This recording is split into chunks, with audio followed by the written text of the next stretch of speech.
గత కొన్ని వారములుగా మనం ఒకే వచనాన్ని బట్టి దేవుని వాక్యాన్ని మనం ధ్యానిస్తున్నాం.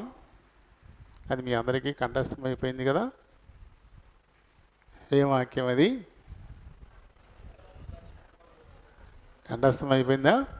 ఇంకా ఎవరికైనా డౌటా? సామెతలు 28:13 వచనాన్ని మనం కలిసి చదువుకుందాం. అతిక్రమములను దాచిపెట్టువాడు వర్ధిల్లడు, వాటిని ఒప్పుకొని విడిచిపెట్టువాడు కనికరం పొందును. దేవుడి పరిశుద్ధ వాక్యం దీవించును గాక. ఆమేన్. ప్రార్థన చెప్పుకుందాము. అందరూ కూడా నాతో ఏకీభవించండి.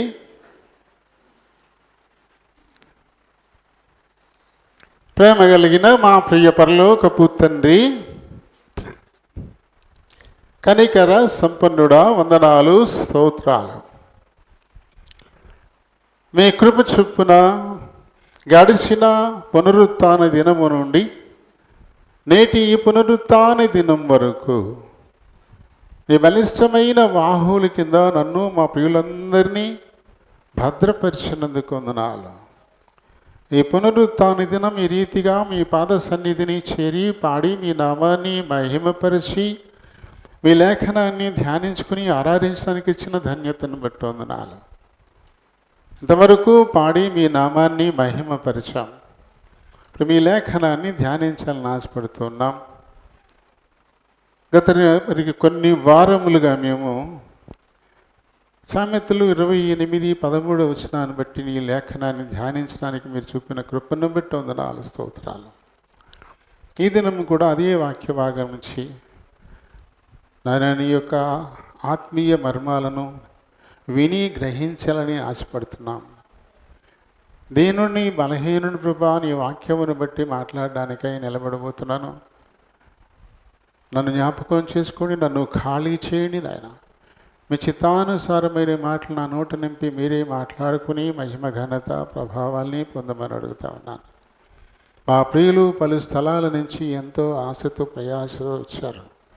వారి విలువైన సమయం నన్ను బట్టి వ్యర్థం కాకుండా లాగునా మీరే కనిపించండి, మీరే వినిపించండి నాయన. నన్ను మీ సిలువ చాటున దాచిపెట్టమని అడుగుతా ఉన్నాను. చేర్చబడిన మా ప్రియులందరినీ బట్టి వందనాలు, స్తోత్రాలు. ఇంకెవరైనా వస్తుంటే త్వరపెట్టి తోడుకొని రండి.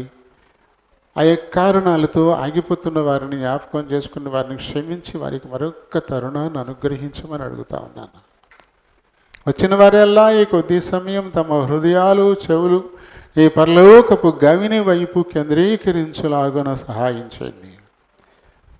నిద్రాత్మల్ని అంధకార శక్తులని నజరేయుడైన యేసు నామములో బంధిస్తున్నాం. నన్ను మమ్ములను ఈ మందిరాన్ని విద్యుత్ ఈ సౌండ్ సిస్టమ్ వీటన్నిటిని మీ చేతులకు అప్పగించుకుంటూ మీ నామమును అతిగా హెచ్చిస్తూ నన్ను మమ్మల్ని తగ్గించుకుంటూ మా ప్రభు మా ప్రియ రక్షకుడు నైనా యేసునామంలో ఈ మనవులు సమర్పిస్తూ ఉన్నాను మా పరమ తండ్రి. ఆమేన్. 120వ కీర్తన. పాత పుస్తకాలు అయితే 118. సింగిల్ లైన్ పల్లవి పాడుకొని 2 చరణాల మట్టుకే పాడి ముగించేద్దాం. ఎందుకు ఈ పాట పాడాలనిపించిందంటే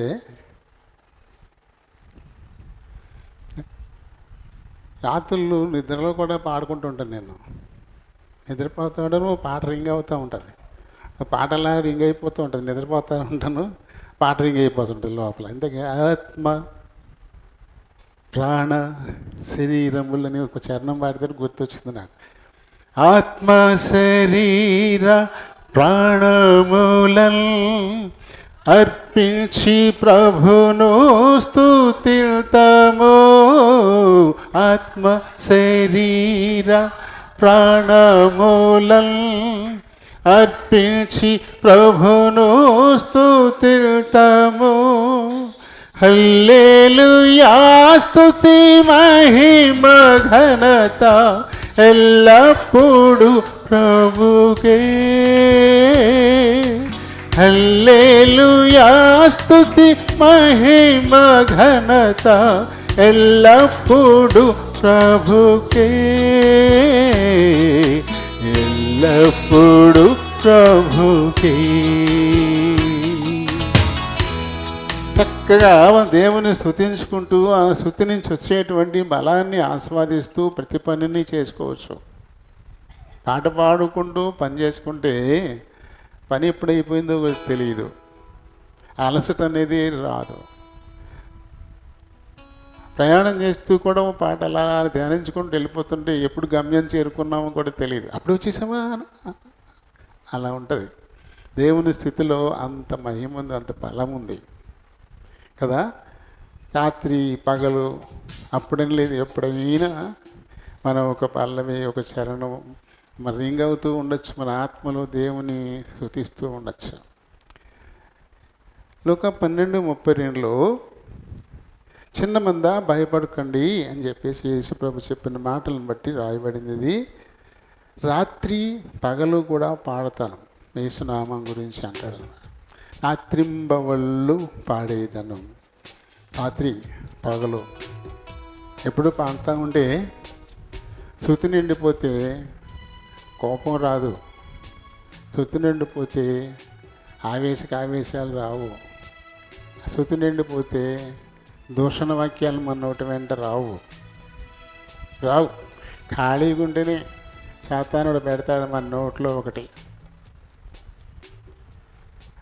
అది విప్పగానే వస్తాయి, సంస్కృతం వస్తుంది నోట్లోంచి. చక్క మంచి మంచి సంస్కృత పదాలు వచ్చేస్తుంటాయి అన్నమాట. స్తుతిస్తూ ఉన్నాం అనుకో వాటికి అసలు ఛాన్సే లేదు. కాబట్టి పాట నాకు రాదు, నాకు చదువు రాదు, చదువు రాకపోయినా పాట పాడచ్చు. చదువు రాదు కాబట్టి నాకు పాట రాదంటే అది అబద్ధం. అన్నీ చదువుకుని మాట్లాడుతున్నామా మనం? చదువుకుని సంస్కృతాన్ని ఉపయోగిస్తున్నామా? చదువుకుని శాపనార్థాలు పెడుతున్నామా? చదువుకోకుండానే ఎన్ని వస్తుంటాయి మన నోటి మన టక టక టక టక కోటలు దాటిపోతుంటాయి మన మాటలు. ఏం చదువుకున్నామని? నేను చదవగల చదువుకొని వంట చేస్తున్నారా? చదువుకొని పనులు చేస్తున్నారా?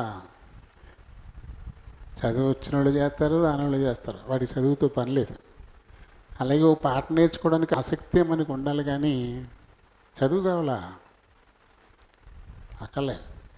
కాబట్టి ఆశపడండి, నేను పాడాలి, దేవుని స్తుతించాలి, నా స్తుతిపై నా ప్రభు ఆసీనుడై ఉండాలి, నిత్యము నన్ను నడిపించాలి, నా పనుల్లో నాకు సహాయం చేయాలి, నా రెక్కలను బలపరచాలి, నాకు ఆలోచన ఇవ్వాలి.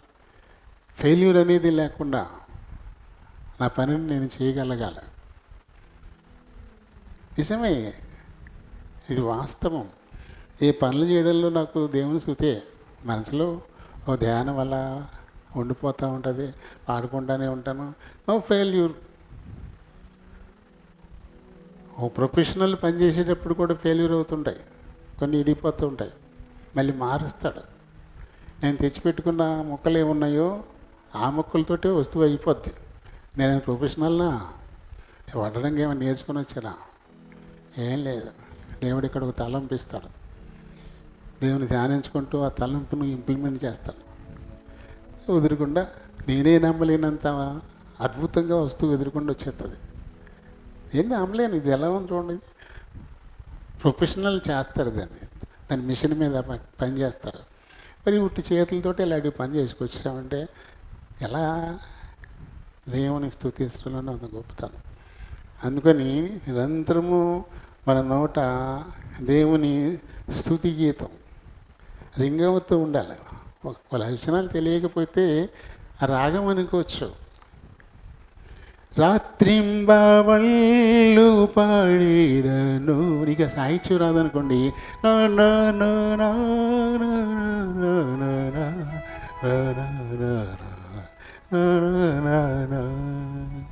అట్లా అటేది. దేవుడికి తెలిసి నీ ఉద్దేశం ఏంటో, నీకు అది రాదు కాబట్టి దాన్ని హమ్మింగ్ ఆ రాగంలో పాడుతున్నావు. దేవుడికి గ్రహిస్తాడు, ఆయనకి తెలుసు. అక్కర్లేదు, నీకే అనుభవం అవుతుంది. అలా అనుకుంటూ నువ్వు పని చేసుకుంటున్నావు అంటే అలసట తెలియదు నిజంగా. మొట్టమొదటి నుంచి నాకు ఇది అనుభవమే. ఇప్పటి నుంచో పొలం పనులు చేసేటప్పటి నుంచి అనుభవం. పొలం వెళ్తే పచ్చగడ్డికి వస్తే పాడుకుంటూ కోసేసుకోండి. తీరా వెనక్కి తిరిగి చూస్తే మీట్లైపోయింది. ఎప్పుడు కోసాను ఎంత అనుకునేవాడిని. బత్తాలు కోరుతుంటే మిగిలిపోయి ఈ పనులు పైన అడ్డం వేసి కట్టుకుని రావాల్సి వచ్చేది. తెలిసేది కదా అసలు. దేవుని స్తుతించుకుంటూ పాట పాడుకుంటూ పని చేసుకుంటా ఉంటే అసలు తెలియదు, అలసట ఉండదు. మీరు అది దొరకట్లే ఆ పట్టు మీకు. ఏ పని అయినా సరే దేవుని స్తుతించుకుంటూ, సాహిత్యం రాకపోయినా ఆ రాగాన్ని లోపల హమ్ చేసుకుంటూ పని చేసుకోండి. ఎంత బలం వస్తుందో తెలుసా? సరేండి, ఈ పాట పాడదాము. రాత్రింబవళ్ళు పాడేదను యేసునామం క్రీస్తునామం. రాత్రింబవళ్ళు పాడేదను యేసునామం క్రీస్తునామం. పురుగు వంటి నరుడన్నాకు ప్రభువు రాజ్యమీయదలచి. పురుగు వంటి నరుడన్నాకు ప్రభువు రాజ్యమీయదలచి. పరము నుండి ధరకే తెచ్చి, పరము నుండి ధరకే తెచ్చి, ప్రాణము బలిగనిచ్చే, ప్రాణము బలిగనిచ్చే. రాత్రింబవళ్ళు పాడేదను యేసునామం క్రీస్తునామం. రాత్రింబవళ్ళు పాడేదను యేసునామం క్రీస్తునామం. ఎన్ని శ్రమలు వచ్చినను సన్నుతింతు నా ప్రభు. ఎన్ని శ్రమలు వచ్చినను సన్నుతింతు నా ప్రభు. ఘనత మహిమ తర్హుడాని, ఘనత మహిమ తర్హుడాని. హల్లెలూయా పాడేదం, హల్లెలూయా పాడేదం. రాత్రింబవళ్ళు పాడేదను యేసునామం క్రీస్తునామం. రాత్రింబవళ్ళు పాడేదను యేసునామం క్రీస్తునామం. మొదటి చరణం ఏముంటుంది? పురుగు వంటి నరుడైన నాకు ప్రభువు రాజ్యం ఈదలచి పరలోకాన్ని నుంచి భూమి మీదకి వచ్చి ప్రాణాన్ని బలిగా పెట్టాడు కాబట్టి రాత్రి పగలు పాడతానంటాడు. అర్థమైందా ఆ చరణం మీకు? పురుగు వంటి నరుడను నాకు ప్రభువు రాజ్యం ఈయతలచి పరము నుండి ధరకి తెంచి ప్రాణమున్ బలిగానిచ్చే కాబట్టి రాత్రింబవళ్ళు పాడతాను అంటాడు. ఆఖరి చరణంలో ఉంటుంది, ఎన్ని శ్రమలు వచ్చిన నా కోసం అంత శ్రమ పడ్డాడు ఆయన. పరలోకాన్ని విడిచిపెట్టేసి ఈ లోకానికి వచ్చేసి తన ప్రాణమే పెట్టేశాడు. అంతకంటే ఎక్కువ శ్రమ వస్తుంది నాకు. కాబట్టి ఎన్ని శ్రమలు వచ్చినను సన్నుతింతున్న నా ప్రభున్, ఘనత మహిమకు ఆయనే అర్హుడు. అందుకని హల్లెలూయా పాడతాను. హల్లెలూయా అంటే దేవుని స్తోత్రమే, ప్రైజ్ ద లార్డే. హల్లెలూయా అంటే ప్రైజ్ ద లార్డ్, దేవుని స్తోత్రం.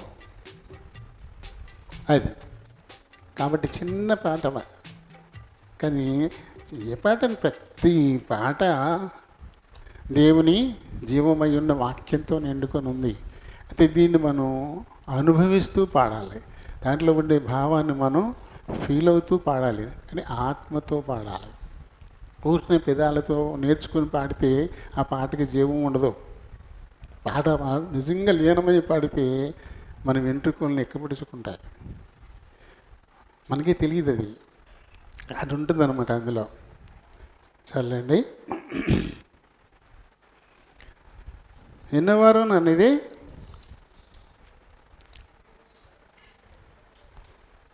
ఎన్నో వారం ఇది?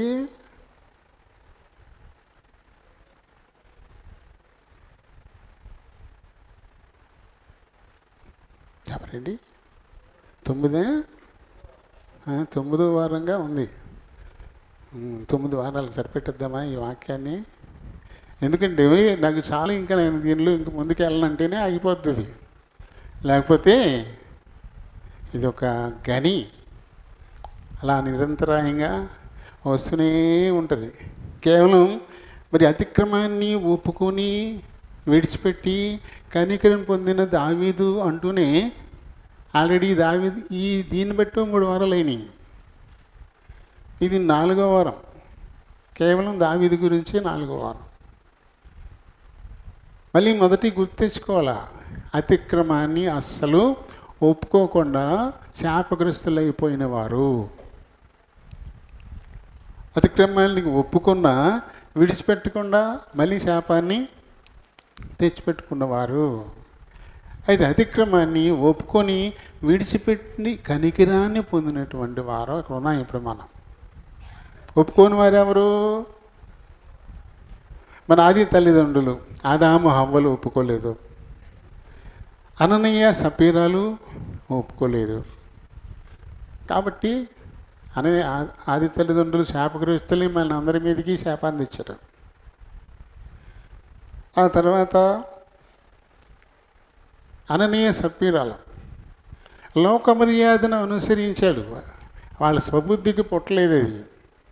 అందుకు ముందు ఉన్నటువంటి విశ్వాసులు తమ ఆస్తులను అమ్మేసి అపొస్తలుల దగ్గర పెట్టేసి ఒకే కుటుంబంగా ఉండడాన్ని చూసి మేము కూడా చూసి, వాళ్ళకి పుట్టి కాదు అది, వారి హృదయంలోంచి ఆ తలంపు రాలా, చూసి, అందుకముందే బర్నబా చేసినటువంటి కార్యాన్ని చూసి ప్రేరణ పొంది చూసి, అది వీళ్ళకి పుట్టలేదు కాబట్టి మళ్ళీ తప్పిపోయారు దానిలో నుంచి.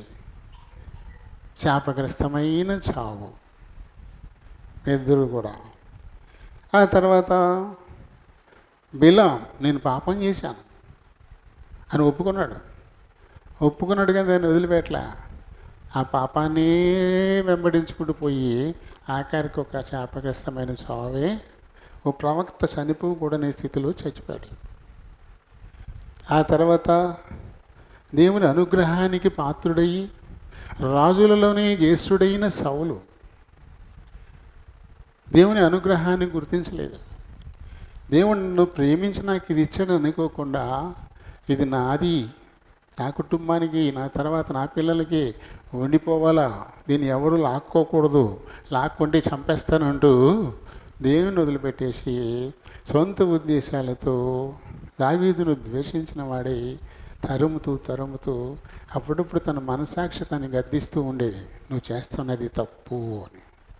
ఏడ్చేవాడు, దావీదా నా కుమారుడా, నాయనా నీదేరా స్వరం, నేను చాలా తప్పుగా నడుచుకున్నాను, నేను పాపం చేశాను, దేవుడు నిన్ను ఖచ్చితంగా రాజుని చేస్తాడు అంటూనే మళ్ళీ దేవుడు రాజును చేయడానికి సిద్ధపరుచుకున్నటువంటి వాడిని చంపడానికి బయలుదేరాడు. అతిక్రమాన్ని ఒప్పుకొని కూడా విడిచిపెట్టకుండా దాన్నే వెంబడించిన వాడు సౌలు. తను కూడా ఒక రాజు చనిపోకూడని స్థితిలో చచ్చిపోయాడు, సూసైడ్ చేసుకున్నాడు.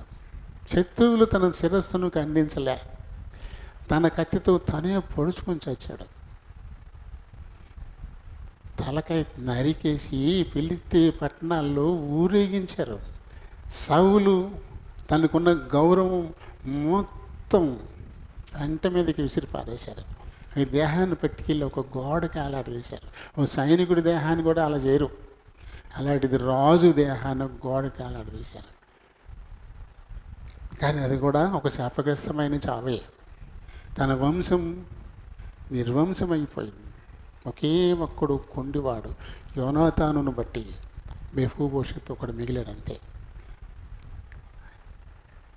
ఈ నలుగురు ఒప్పుకొని విడిచిపెట్టిన ఇద్దరు అయ్యి ఒప్పుకొని విడిచిపెట్టి కనికరం పొందిన వాడైన దావీదుని గురించి ఇప్పుడు మనం ధ్యానిస్తూ ఉన్నాం కదా.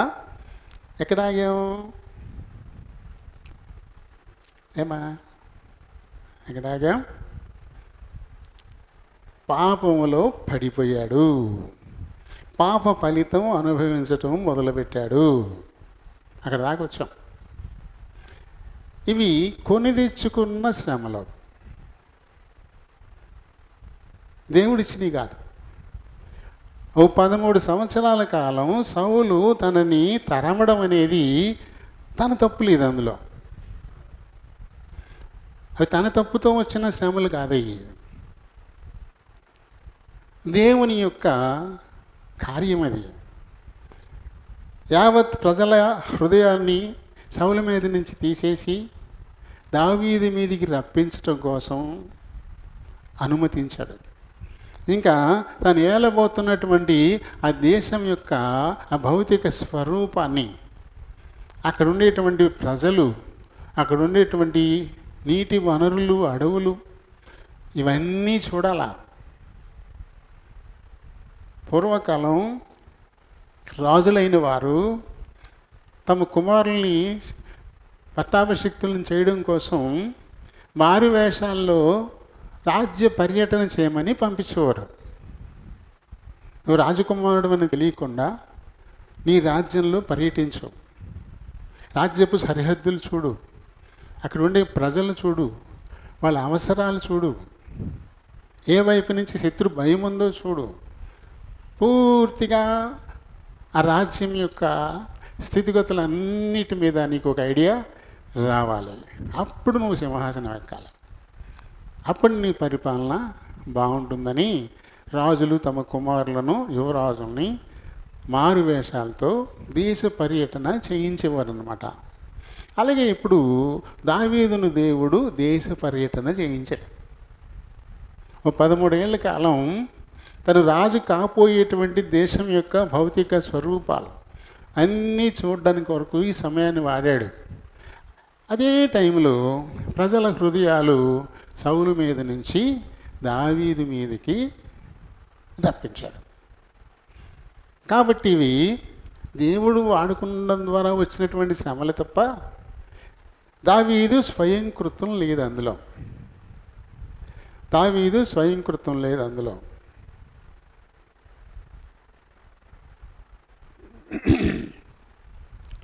కదా. కానీ ఇవి మట్టుకు ఇవి అంటే 12వ అధ్యాయము 16వ వచనం నుంచి మొదలయ్యాయి. 12వ అధ్యాయం 16వ వచనం నుంచి మొదలయ్యి 18వ అధ్యాయం చివరి వరకు తనకు శ్రమలు కొనసాగుతాయి. ఇవి తన పాప ఫలితం. ఒప్పుకొని విడిచిపెట్టడం అంటే ఒప్పుకున్న దాని ఫలితాన్ని కూడా అనుభవించాలా. పాప ఫలితం దాన్ని అనుభవించాలి. అయితే పాప ఫలితం మరణమే. కానీ దేవుడైతే తన పాపాలను క్షమించినట్లుగా నాతాను చెప్పాడు కదా. చూడండి, 2 సమూయేలు 12:13 వచనాన్ని మనం చదివితే, నాతాను చెప్పిందంతా విని నేను పాపము చేసి తినని దావీదు నాతానుతో అనగా, నాతాను నీవు చావకుండునట్లు యెహోవా నీ పాపమును పరిహరించెను. అయితే ఈ కార్యము వలన యెహోవాను దూషించుటకు ఆయన శత్రువులకు నీవు గొప్ప హేతువు కలుగజేసితివి గనుక నీకు పుట్టిన బిడ్డ నిశ్చయముగా చచ్చునని దావీదుతో చెప్పి తన ఇంటికి వెళ్ళెను. దేవుడు తన పాపాన్ని క్షమించేశాడు. మరణమయ్యేంత పరిస్థితి తనకి లేదు. కానీ దేవుని నామం అన్యజనుల మధ్య, దేవుని శత్రువుల మధ్య అవమానానికి లోనవ్వడానికి ఇతను కారకుడయ్యాడు కాబట్టి దాని ఫలితమైతే ఇక్కడ అనుభవించాల్సిందే. ఈ ఫలితం తనకిప్పుడు ఎక్కడి నుంచి మొదలైంది? 12వ అధ్యాయము 16వ వచనం నుంచి మొదలవుతుంది. దేవుడు ఈ బెత్షెబా తనతో దావీదు పాపం చేయడం ద్వారా పుట్టినటువంటి బిడ్డ. అప్పటికి లైసెన్స్ లేదు వాళ్ళకి. తను వేరేవని భార్య, ఈయన వేరు. కానీ ఆ పాపంలో తను గర్భాన్ని ధరించినటువంటి బిడ్డ వాళ్ళు బతకూడదు. అది పాప ఫలితం. కాబట్టి ఖచ్చితంగా బిడ్డ చస్తాడు అని నాతాను చెప్పాడు. దేవుడు వెంటనే ఆ బిడ్డని మోత్తాడు. మరి ఆ బిడ్డ చస్తాడని దేవుడు చెప్పిన తర్వాత కూడా దావీదు ఆ బిడ్డ నిమిత్తం దేవుణ్ణి వేడుకుంటూ ఉంటాడు. అంటే తెలిసి కూడా మనం తప్పు చేస్తుంటాం కొన్నిసార్లు కదా. దేవుడు ఏమన్నా జాలి తలుస్తాడేమో, ఆ బిడ్డను బతికిస్తాడేమో, దేవుడే చేస్తాడని చెప్పిన తర్వాత ఇంకేముంది. కానీ ఆ బిడ్డ 7 రోజుల పాటు అన్నం నీళ్ళు లేకుండా కూర్చున్నాడు, ఉపవసించాడు, ప్రార్థన చేశాడు. అయినా ఆ బిడ్డ చనిపోయాడు కదా. పుట్టిన బిడ్డ మరణం ఈయన అనుభవించినటువంటి శ్రమలు. ఎందుకు దేవుని చేత కనికరింపబడ్డాడు అంటే తాను చేసినటువంటి తప్పు పనికి తగినటువంటి ఫలాన్ని 7 రకాలుగా అనుభవించాడు. ఓ రకం కాదు, 7 రకాలుగా అనుభవించాడు. మొదటిది బిడ్డ చనిపోవడం. 7 రోజుల పాటు ఉపవసించాడు, కన్నీరు మున్నీరుగా ఏడ్చాడు ప్రభు పాద సన్నిధి. అది మొదటిది. రెండవది తన పెద్ద కుమారుడైన అమ్నోను మరణం.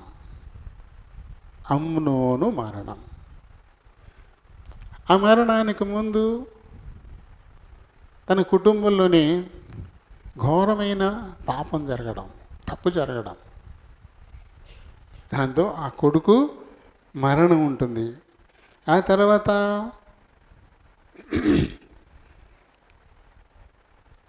తన కొడుకే తన మీద తిరుగుబాటు చేయడం. తన కడుపును పుట్టిన బిడ్డే తన మీద తిరుగుబాటు చేసి తనని చంపజూసేటువంటి పని. దాంతో రాజ్యాన్ని విడిచిపెట్టేసి అడవుల్లోకి పారిపోవడం, బంగారు సింహాసనాన్ని, ఒక్క రాజ్యం మీద దాడి చేసి గెలిచినప్పుడు వాడు పెట్టుకున్న కిరీటం మరి ఎలా పెట్టుకున్నాడు కానీ 20 కేజీల బరువు ఉంటుంది.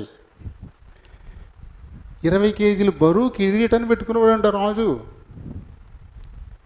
నెత్తి మీద అంత బరువు 20 కేజీలు బంగారు కిరీటం. అది ఈయనకి వచ్చింది. అటువంటి గొప్ప కిరీటాన్ని పెట్టుకుని రాజవస్త్రాలు ధరించుకుని చాలా ఉన్నతమైన సింహాసనం మీద టీవీగా కూర్చునేటువంటి వాడు కాస్త సింహాసనాన్ని వదిలేసి కిరీటాన్ని తీసేసి రాజవస్త్రాలు తీసేసి కాళ్ళకు చెప్పులు కూడా లేకుండా అరణ్యాల గుండా పారిపోయిన పరిస్థితి. ఈయనకి ఏది ఆపరించింది. ఆ తర్వాత తను ఎంతగానో ప్రేమించే ఇంకో కొడుకు చచ్చిపోవడం, అబ్షాలోము మరణం. ఇంకా తన కాళ్ళకాడ పడి ఉండేటువంటి ఒక పిచ్చికొక్క లాంటి ఒక సామాన్యుడు దుమ్మెత్తిపోవడం, దూషించడం భయంకరంగా. ఇలాంటివన్నీ ఎదుర్కొన్నాడు. తాను చేసినటువంటి తప్పు దాన్ని ఒప్పుకున్నాడు. కానీ దాని ఫలితం 7 రకాలుగా అనుభవించిన తర్వాత కానీ వాటికి ప్రాయశ్చిత్తం జరిగి తిరిగి మళ్ళీ తన సింహాసనానికి రాలేదు.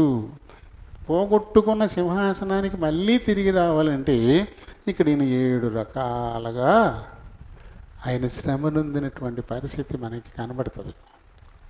కాబట్టి మనం తప్పు చేశామని ఒప్పేసుకుంటే సరిపోద్దా?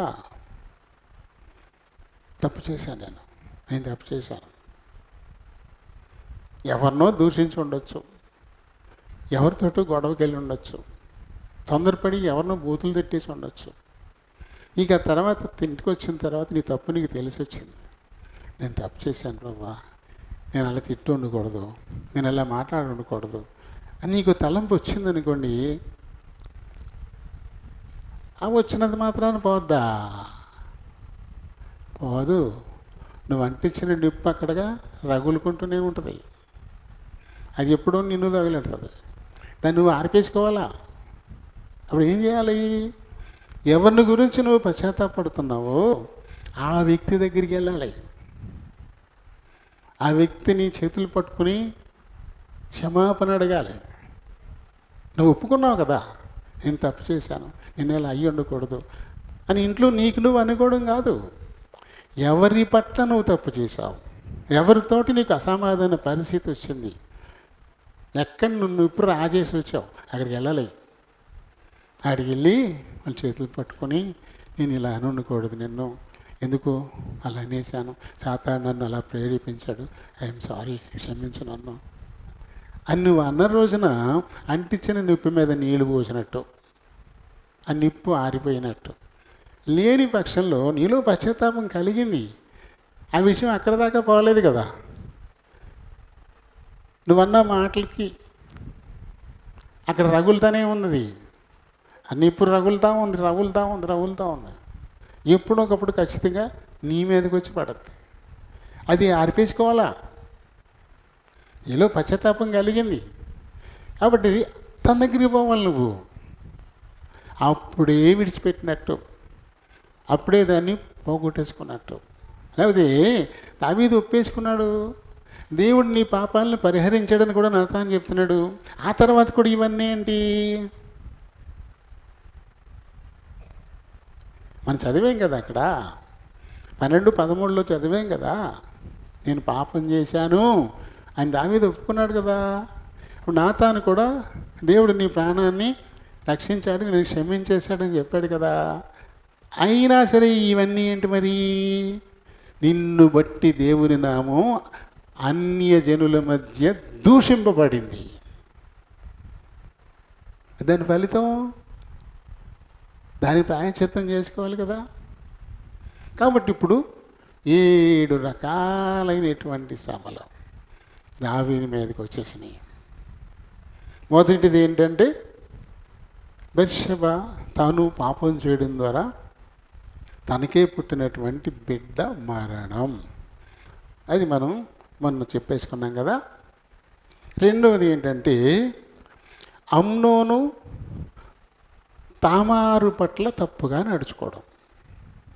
అమ్నోను తామారు పట్ల అంటే తామారు అబ్షలోము చెల్లెలు.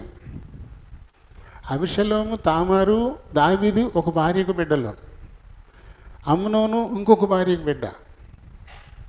తండ్రి ఒక్కడే, తల్లులు వేరు.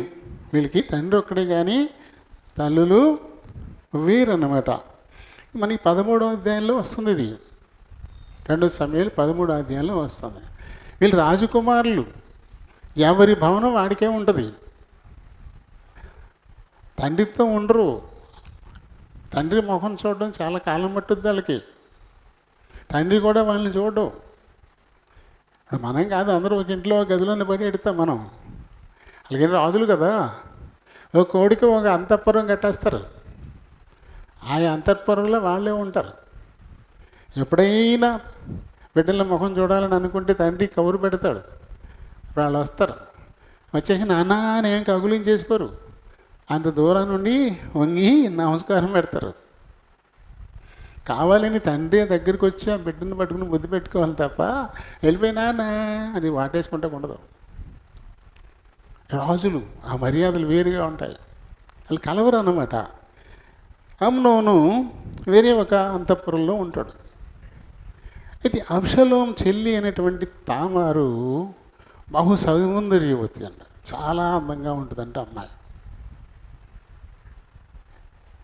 వీడు తన తండ్రి కూతురే ఇంకొక తల్లికి పుట్టింది, కానీ ఆ అమ్మాయి మీద మనసు వేసుకుంటాడు వీడు. పాపం పుట్టింది కదా దావీదు దగ్గర, దేవుడు చెప్పిందే జరుగుతుంది, నువ్వు చేసావు నీకు జరుగుతుంది అని చెప్పాడు కదా. దాంతో వీడు ఏం చేయాలా, నాకు చెల్లి ఇంకో తల్లి పిల్ల, నా పెద్ద తల్లి కూతురే, కానీ ఆ పిల్ల మీద మనసు పడింది, ఇది ఎలా అని చెప్పేసి ఏమీ చేయలేడు. అటు ఇటు కాకుండా మంచం పట్టాడు వీడు, చిక్కిపోతున్నాడు అంతకంతకి. దీంతో దావీదు అన్న కొడుకు ఒకడు ఉన్నాడు, వాడు ఈ అమ్నోనికి స్నేహితుడు. అంటే అన్నో తమ్ముడు వాడికి. పేరు యెహోనాదాబ్. అమ్నోను పినతండ్రి కొడుకే కదా, బహుశా వయసుని బట్టి అన్న తమ్ముడు అవుతారు.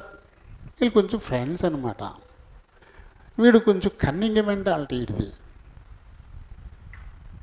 ఏమయ్యా ఏంటి అమ్నోను, ఏంటి ఇలా ఉన్నావేంటి, ఈ మధ్యన అంతకంతకు నువ్వు చెక్కిపోతున్నట్టున్నావు, నీకు అంత బాగాలేదు, ఏంటి నీ సంగతి అని అడిగితే వాడు తన బాధ యెహోనాదాబు చెప్పుకున్నాడు. ఏం లేదు, నాకు తామారు మీద మనసు పడింది, కానీ నా చెల్లి కదా, నా చిన్నమ్మ కూతురు కదా, నాకు ఏం చేయాలో పాలుపోవట్లేదు, అలా అని చెప్పేసి మనసు చంపుకోలేకపోతున్నాను అంటూ వాడు బాధ వెళ్ళబుచ్చుకుంటాడు. అయితే ఇక్కడ దీన్ని చంపేయచ్చు యెహోనాదాబా. అదేం ఆలోచన నీకు, నీకు మతిపోయిందా, మన చెల్లి కదా, అదేంటి ఇటువంటిది ఎందుకు వచ్చింది నీకు, ఇసయ్యి వద్దు, అలాంటిది ఉండకూడదు, చాలా తప్పు అని చెప్పు ఉండాలాడు. కానీ అలా చెప్పలా. ఆడు మెంటాలిటీ కన్నింగ్ అంటాడు, ఆడు మెంటాలిటీ కన్నింగ్ మెంటాలిటీ. మా పినతండ్రి రాజు అయిపోయాడు, మేము ఈ సేవకులు అయిపోయిన బాధ ఏమైనా ఉండిపోయిందే వాడికి.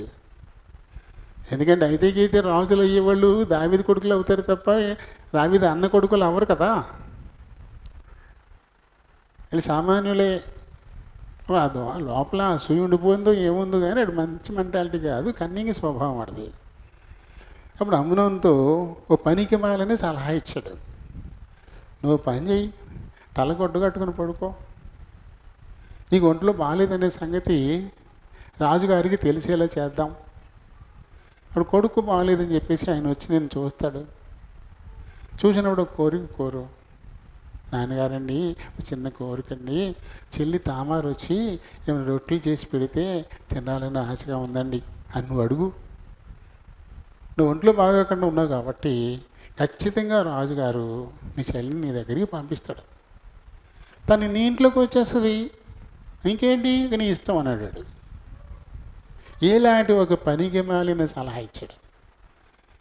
ఇస్తే వెంటనే ఇంప్లిమెంట్ చేసింది, చాలా నచ్చింది వాడికి, వాడి కోరిక తగ్గట్టుగా ఉంది కదా, వెంటనే ఇంప్లిమెంట్ చేశాడు, తలగొడ్డ కట్టుకు పడుకున్నాడు. అమ్నోనికి బాగులేదంట, ఎందుకంటే అంటే జ్యేష్ఠుడు ఇతను, అమ్నోనికి బాగులేదంట అని రాజుగారు తెలిసింది. తెలియతో రాజుగారు పనిగట్టుకొని వచ్చాడు కొడుకుని చూస్తాకి. ఏంటన్నా ఏంటి బాగలేదా అంటే వెంటనే లేచాడు, పర్లేదులండి మరి పెద్దదేం కాదులేండి, పర్లేదులండి అని సర్లే మరి జాగ్రత్తగా ఉన్నట్టు నాన్నగారు రెండో కోరిక అన్నాడు. ఏంటంటే చెల్లి తామారు వచ్చి నేను చూస్తుండగా నాకు ఏమన్నా అక్కడ 2 రొట్టెలు ఇస్తే తినాలని ఆశగా ఉందండి అని చెప్పాడు. అలాగే అని చెప్పేసి వెళ్ళి తామారుని పంపించాడు, వెళ్ళమ్మా నీ అన్నకి బాగోలేదంట, నువ్వు వెళ్ళి 2 రొట్టెలు ఇస్తే తినాలని ఆశపడుతున్నాడు అని చెప్పి పంపించాడు. తామారు ఇంటికి వచ్చింది. ఇంట్లోకి రావడం బాబు తలుపులు మూసేశాడు, వంట లేదు పెంట లేదు, రొట్టెలు ఏం లేవు. ఆ అమ్మాయిని పట్టుకున్నాడు, తనకి అర్థమైపోయింది, అన్న వద్దన్నా వద్దు, ఇలాంటి తప్పు నువ్వు చేయకు, వద్దు వద్దు వద్దు అంటే. ఆ దినాల్లో తల్లులు వేరైనప్పుడు వారి బిడ్డలకు కూడా పెళ్ళిళ్ళు చేసేటువంటి ఒక పద్ధతి ఉంది. ఒక తల్లి పిల్లలకి చేయరు, కానీ తల్లులు వేరైనప్పుడు అలాంటిది ఉంది. పోనీ నువ్వు చెప్పు నాన్నకి, నేను కాదండు, కానీ ఇలాంటి తప్పు చేయకు అని చాలా ప్రాధేయపడింది తామార. వీడికి మదం ఎక్కిపోయింది కదా, ఏమీ ఎక్కలేదు వీడికి. ఆ అమ్మాయిని తప్పు చేశాడు, ఆ అమ్మాయితో తప్పు చేసేసాడు, మోజు తీరిపోయింది అంతే. అంతకుముందు ఎంత ప్రేమించాడు, కళ్ళలో పెట్టి కూర్చున్నాడు, అంత అసహించుకున్నాడు. రేయ్ ఇలా రండి, దీన్ని తీసుకెళ్ళి తలుపు తీసి బయటికి ఇంటి తలుపు పెట్టేయండి అన్నాడు అంతే. మళ్ళీ ప్రాధేయపడింది, అన్న వద్దు, ఇలాంటి తప్పు చేయకు, ముందు తప్పు కంటే ఈ తప్పు ఇంకెక్కువైపోద్ది, ఘోరమైపోద్ది, వద్దు అలా చేయకని ఎంతగానో ప్రాధేయపడుతుంది. అయినా సరే ఆ పనులు వచ్చి రెక్కలెట్టుకుని ఈడ్చి గుమ్మ అవతల పడేసి తలపెట్టేస్తారు. ఇప్పుడు తనకి ఎన్ని రకాల అవమానాలు. దాంతో నెత్తిని ధూళి పోసుకుని పాపం రోడ్డు అంట ఏడ్చుకుంటూ ఇంటికాడి నుంచి తన ఇంటికి ఏడ్చుకుంటూ వెళ్ళింది. తన అన్న అభిషాలం ఆ చెల్లికి జరిగిందంతా తను గ్రహించాడు. గ్రహించి, అమ్మ అన్నయ్య కదా, ఫోన్లే వదిలే, మెలగడ్డ ఉండు అని సముదాయించాడు తామారుని. కానీ అమ్మునోని మీద పేకదాకా పగెట్టుకున్నాడు. నా చెల్లెని ఎంత పని చేస్తాడా వీడను పగబెట్టుకుని. తర్వాత కొద్ది రోజులు గడిచిన తర్వాత ఎవరి మట్టుకు వాళ్ళకు మందలు ఉంటాయి, చేలు ఉంటాయి, ఎవరి వాళ్ళకే. ఈ అభిషేలంకు ఉండేటువంటి గొర్రెల మందలు బొచ్చు కత్తిరించేటువంటి రోజు అంటే మనకి పంట వచ్చినట్టే. గొర్రెలు బొచ్చు కత్తిరించే రోజు అంటే మనకి పంట వచ్చినట్టే. అప్పుడు నాన్నగారండి ఇలా గొర్రె బొచ్చు కత్తిరించేటువంటి కార్యక్రమం చేసుకుంటున్నాను, మీరు రావాలా అన్నాడు అభిషేలం. దావీదుని. నాకు ఎక్కడ కుదురుతుందన్నా, నాకు వీలు పడదు అని అంటే, పోనీ నా సహోదరులన్నా పంపించండి అన్నాడు. అలాగే ఈ సహోదరులందరూ వస్తారులే, నువ్వు చేసుకో అన్నాడు. దాంతో అమ్నోను మిగతా సహోదరులందరూ ఎంతమంది, 11 మంది, 18, 17, 11, 6, 17 మంది కొడుకులు. దావీదుకు 17 మంది కొడుకులు. అందులో కొడుకైన అభిషేలం పొలంలో కార్యక్రమం, మిగతా 16 మంది మొత్తం అందరూ వెళ్ళారు అక్కడికి. వెళ్ళిన తర్వాత అందరికీ విందు చేస్తారు కదా, అప్పుడు తన నమ్మకమైన పనులను పిలిచాడు. కాసేపటికి వెళ్ళి ద్రాక్షారసం తాగే కదా మత్తులో ఉంటారు, అప్పుడు మీరు అమ్మునోని మీద పడి చంపినన్నాడు. తన దాసులకు పురమాయించాడు. అమ్మునోను కొంచెం మత్తుగా ఉన్నప్పుడు అతని మీద పడి చంపేసేయండి అన్నాడు అంతే. అంతే చంపేశాడు. మిగతా వాళ్ళందరూ బేకలు ఎత్తి పరుగులు, పాపం ఏడ్చుకుంటా పరుగులు ఎత్తుకుంటా బయటికి పరుగులు ఎత్తుకు వెళ్ళిపోయారు. ఇలా కొడుకులు కొట్టుకొని చచ్చారన్న సంగతి తెలిసి దావీదు ఏడుస్తాడు, చాలా దుఃఖపడుతుంటే. మళ్ళీ యెహోనాదాబు వచ్చి, అందరూ చచ్చిపోలేదండి, అమ్నోను ఒక్కడే చచ్చిపోయాడు, మిగతా వాళ్ళందరూ బాగానే ఉన్నారు అని చెప్తాడు. మళ్ళీ ఆడొచ్చు. దాంతో నాన్నగారికి తెలిసిపోయింది. నాన్నగారు నన్ను ఊరుకోరని చెప్పేసి అభిషేలోము తన తాతగారింటికి ఇంకో చోటకి పారిపెట్టాడు. చూడు ఏమైందో, ఎలాంటి పరిస్థితి వచ్చింది. మొట్టమొదటి స్ట్రోక్ ఇది. ముందు స్ట్రోక్ చిన్నగానే పాపంలో పుట్టినోడు చచ్చిపోయాడు. ఇది రెండో స్ట్రోక్, జ్యేష్ఠుని మరణం. అడిగి యుద్ధానికి వెళ్ళి చచ్చిపోలే, ఇంకో కొడుకు చంపేయడం. కారణం, ఆ కొడుకు తన బిడ్డతోటి పాపం చేయడం. దావీదుకి 2 రకాల వేదన. శత్రువుతో పోరాడి చచ్చిపోతే ఒకటే వేదన.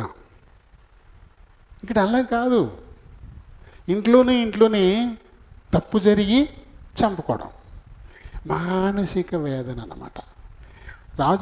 రాజులకి మరణం పెద్ద ఇదేం కాదు. రాజులకి మరణం పెద్ద ఇదేం కాదు. ఎందుకంటే వాళ్ళ పని కత్తి తీసుకుని యుద్ధం చేసేటప్పుడు ఇంకోటి చంపచ్చు, వాడు ఈయన చంపేయచ్చు, సహజమే. అది తెలిసే వెళ్తారు యుద్ధానికి. కాబట్టి మరణం అంటే పెద్ద గొప్ప విషయమేం కాదు. అందుకనే కదా ఉరియా చచ్చిపోయినప్పుడు ఏం చెప్పి పంపించాడు, ఒక కత్తి ఒకరి మీద, ఒక కత్తి ఇంకోటి మీద పడతా ఉంటాయి, దాని గురించి యోవాబుని ఏమీ ఇబ్బంది పడద్దని అని చెప్పి పంపించాడు తేలిగ్గా. అంటే ఉరియా చనిపోయాడనే సంగతి తెలిస్తే అప్పుడు దావీదు అన్న మాటలయ్యి అంత తేలిక అన్నమాట. కానీ ఇక్కడ ఎలా జరిగింది? ఇది యుద్ధరంగంలో కొట్టుకున్నాం చావలా, కుటుంబంలో సమస్య. ఒక కొడుకు తన కుమార్తెతో తప్పు చేయడం, దానిని బట్టి ఆమె తన అన్నను చంపేయడం, మానసికంగా వేదన అనుభవిస్తున్నాడు. ఈ రకంగా ఇప్పుడు ఒక కొడుకు చచ్చిపోయాడు, ఇంకో కొడుకు వదిలిపెట్టేసి ఇంకో ఊరు ఎక్కడికో పారిపోయాడు. అబ్షాలోము అంటే దావీదుకి చాలా ప్రేమ అంట. తన కొడుకులందరిలోనూ చాలా సౌందర్యవంతుడంట. ఆయన జుట్టు తుండిదంట, సంవత్సరానికి ఒకసారి కత్తిరిస్తే 2 కేజీలు బరువు వచ్చేదంట ఏకంగా జుట్టు. వెంట్రుకలు ఎంత బరువు ఉంటాయి? పెద్ద బరువే ఉండవు కదా. అలాంటిది 2 కేజీల బరువు వచ్చినాయంటే ఎంత ఉంటుందో జుట్టు, అంత జుట్టు. బహు సౌందర్యవంతుడంట ఆయన అబ్షాలోము. కాబట్టి ఇప్పుడు అంత ప్రేమించే ఇంత అందమైన తన బిడ్డ ఈ రకంగా అన్నం చంపేసి తన నుంచి పారిపోయి ఇటు చనిపోయిన ఈ కొడుకు గురించి ఏడవాలా, తను వదిలిపెట్టేసి వెళ్ళిపోయిన ఇంకో కొడుకు గురించి ఏడవాలా, పాడైపోయిన కూతురు గురించి ఏడవాలా? ఎన్ని రకాల యాతనలో చూడండి దావీదు. ఇటువంటివి జరుగుతూ ఉన్నా సరే దావీదు బ్యాలెన్స్ కోల్పోలా, పల్లెత్తు మాట ఎవరిని అనలా, దేవుణ్ణి దూషించలా. ఎందుకంటే తన పాప ఫలితాన్ని అనుభవిస్తున్నాడు, తన పాప ఫలితాన్ని తను అనుభవిస్తూ ఉన్నాడు.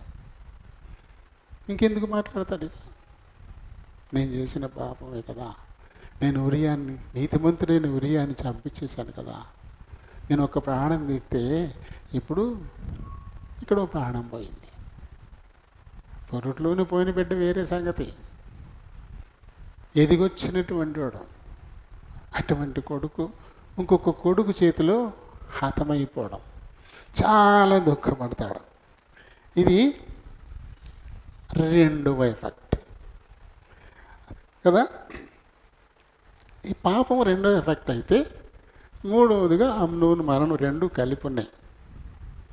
పాపం చేయడం అనేది చేయకూడని పని కదా, అది చేయకూడని పాపం ఇంట్లో జరగడం అది 2వది అయితే, దాని ఫలితంగా ఇంకో కొడుకుని చంపేసేయడం అది 3వదిగా మనకి కనబడుతుంది.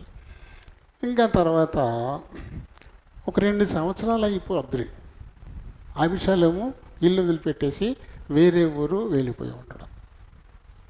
మరి ఇది గౌరవమా? ఇది మంచిది కాదు కదా. ఒక రాజకుమారుడు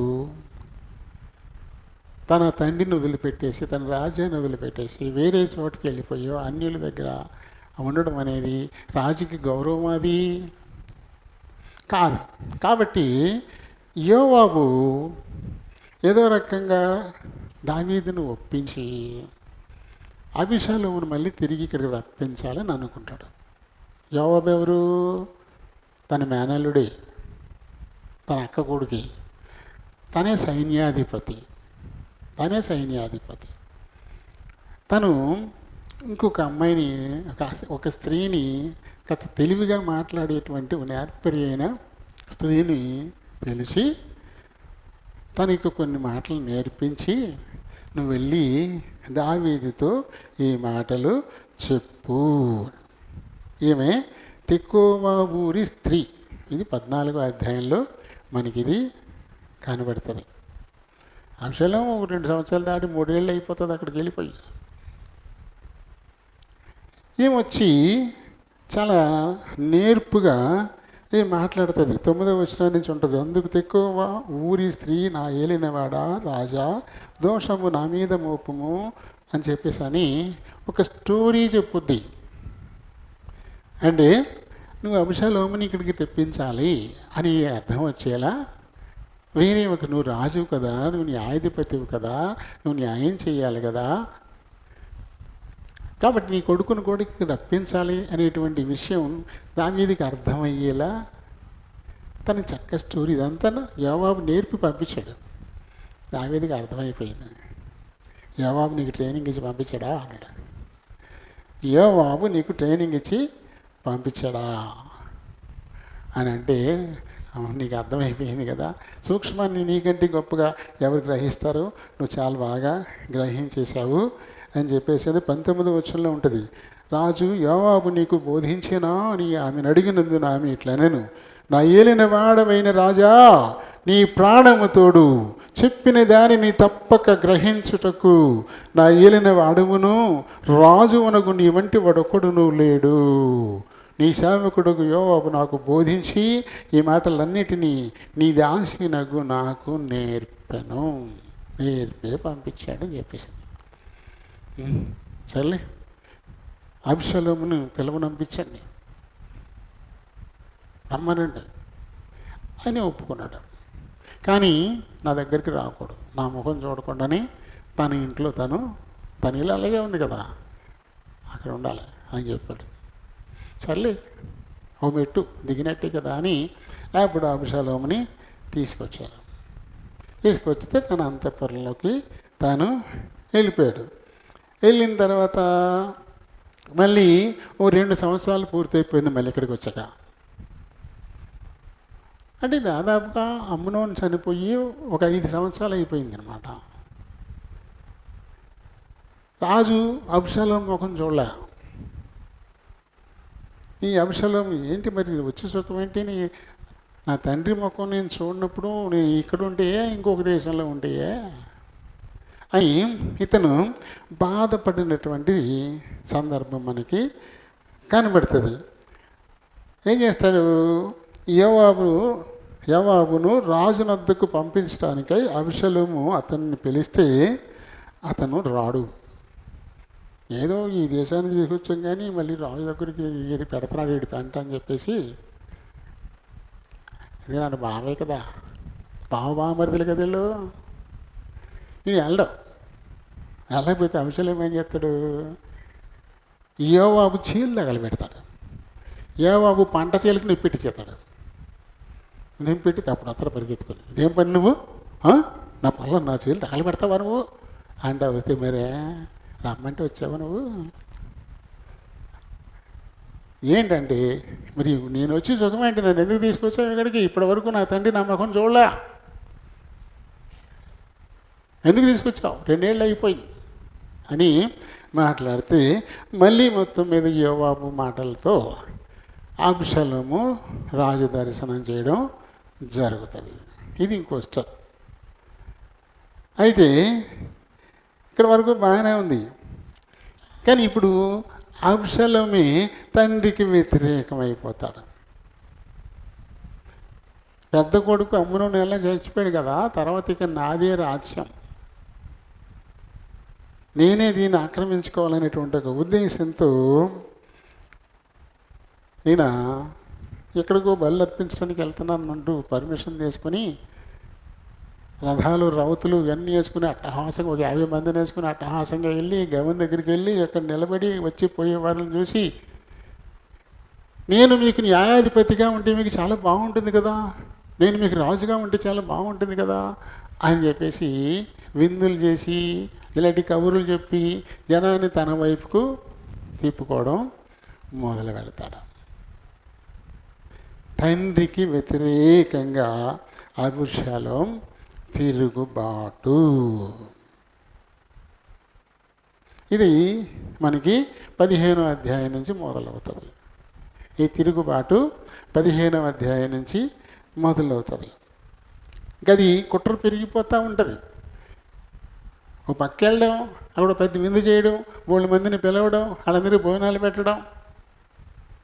మన రాజకీయాల్లో చూడండి, అక్కడక్కడ మీటింగులు పెట్టి వాళ్ళకి భోజనాలు పెట్టి వాళ్ళకి అది ఇది పంచిపెట్టి ఈ ఓట్లు నాకేయండి, మీకు వచ్చేస్తాను ఇచ్చేస్తానని చెప్తారు కదా. అదే మొదలెట్టాడు ఇక్కడ అబ్షలోం. తండ్రికి వ్యతిరేకంగా కుట్ర పెరిగిపోతుంది.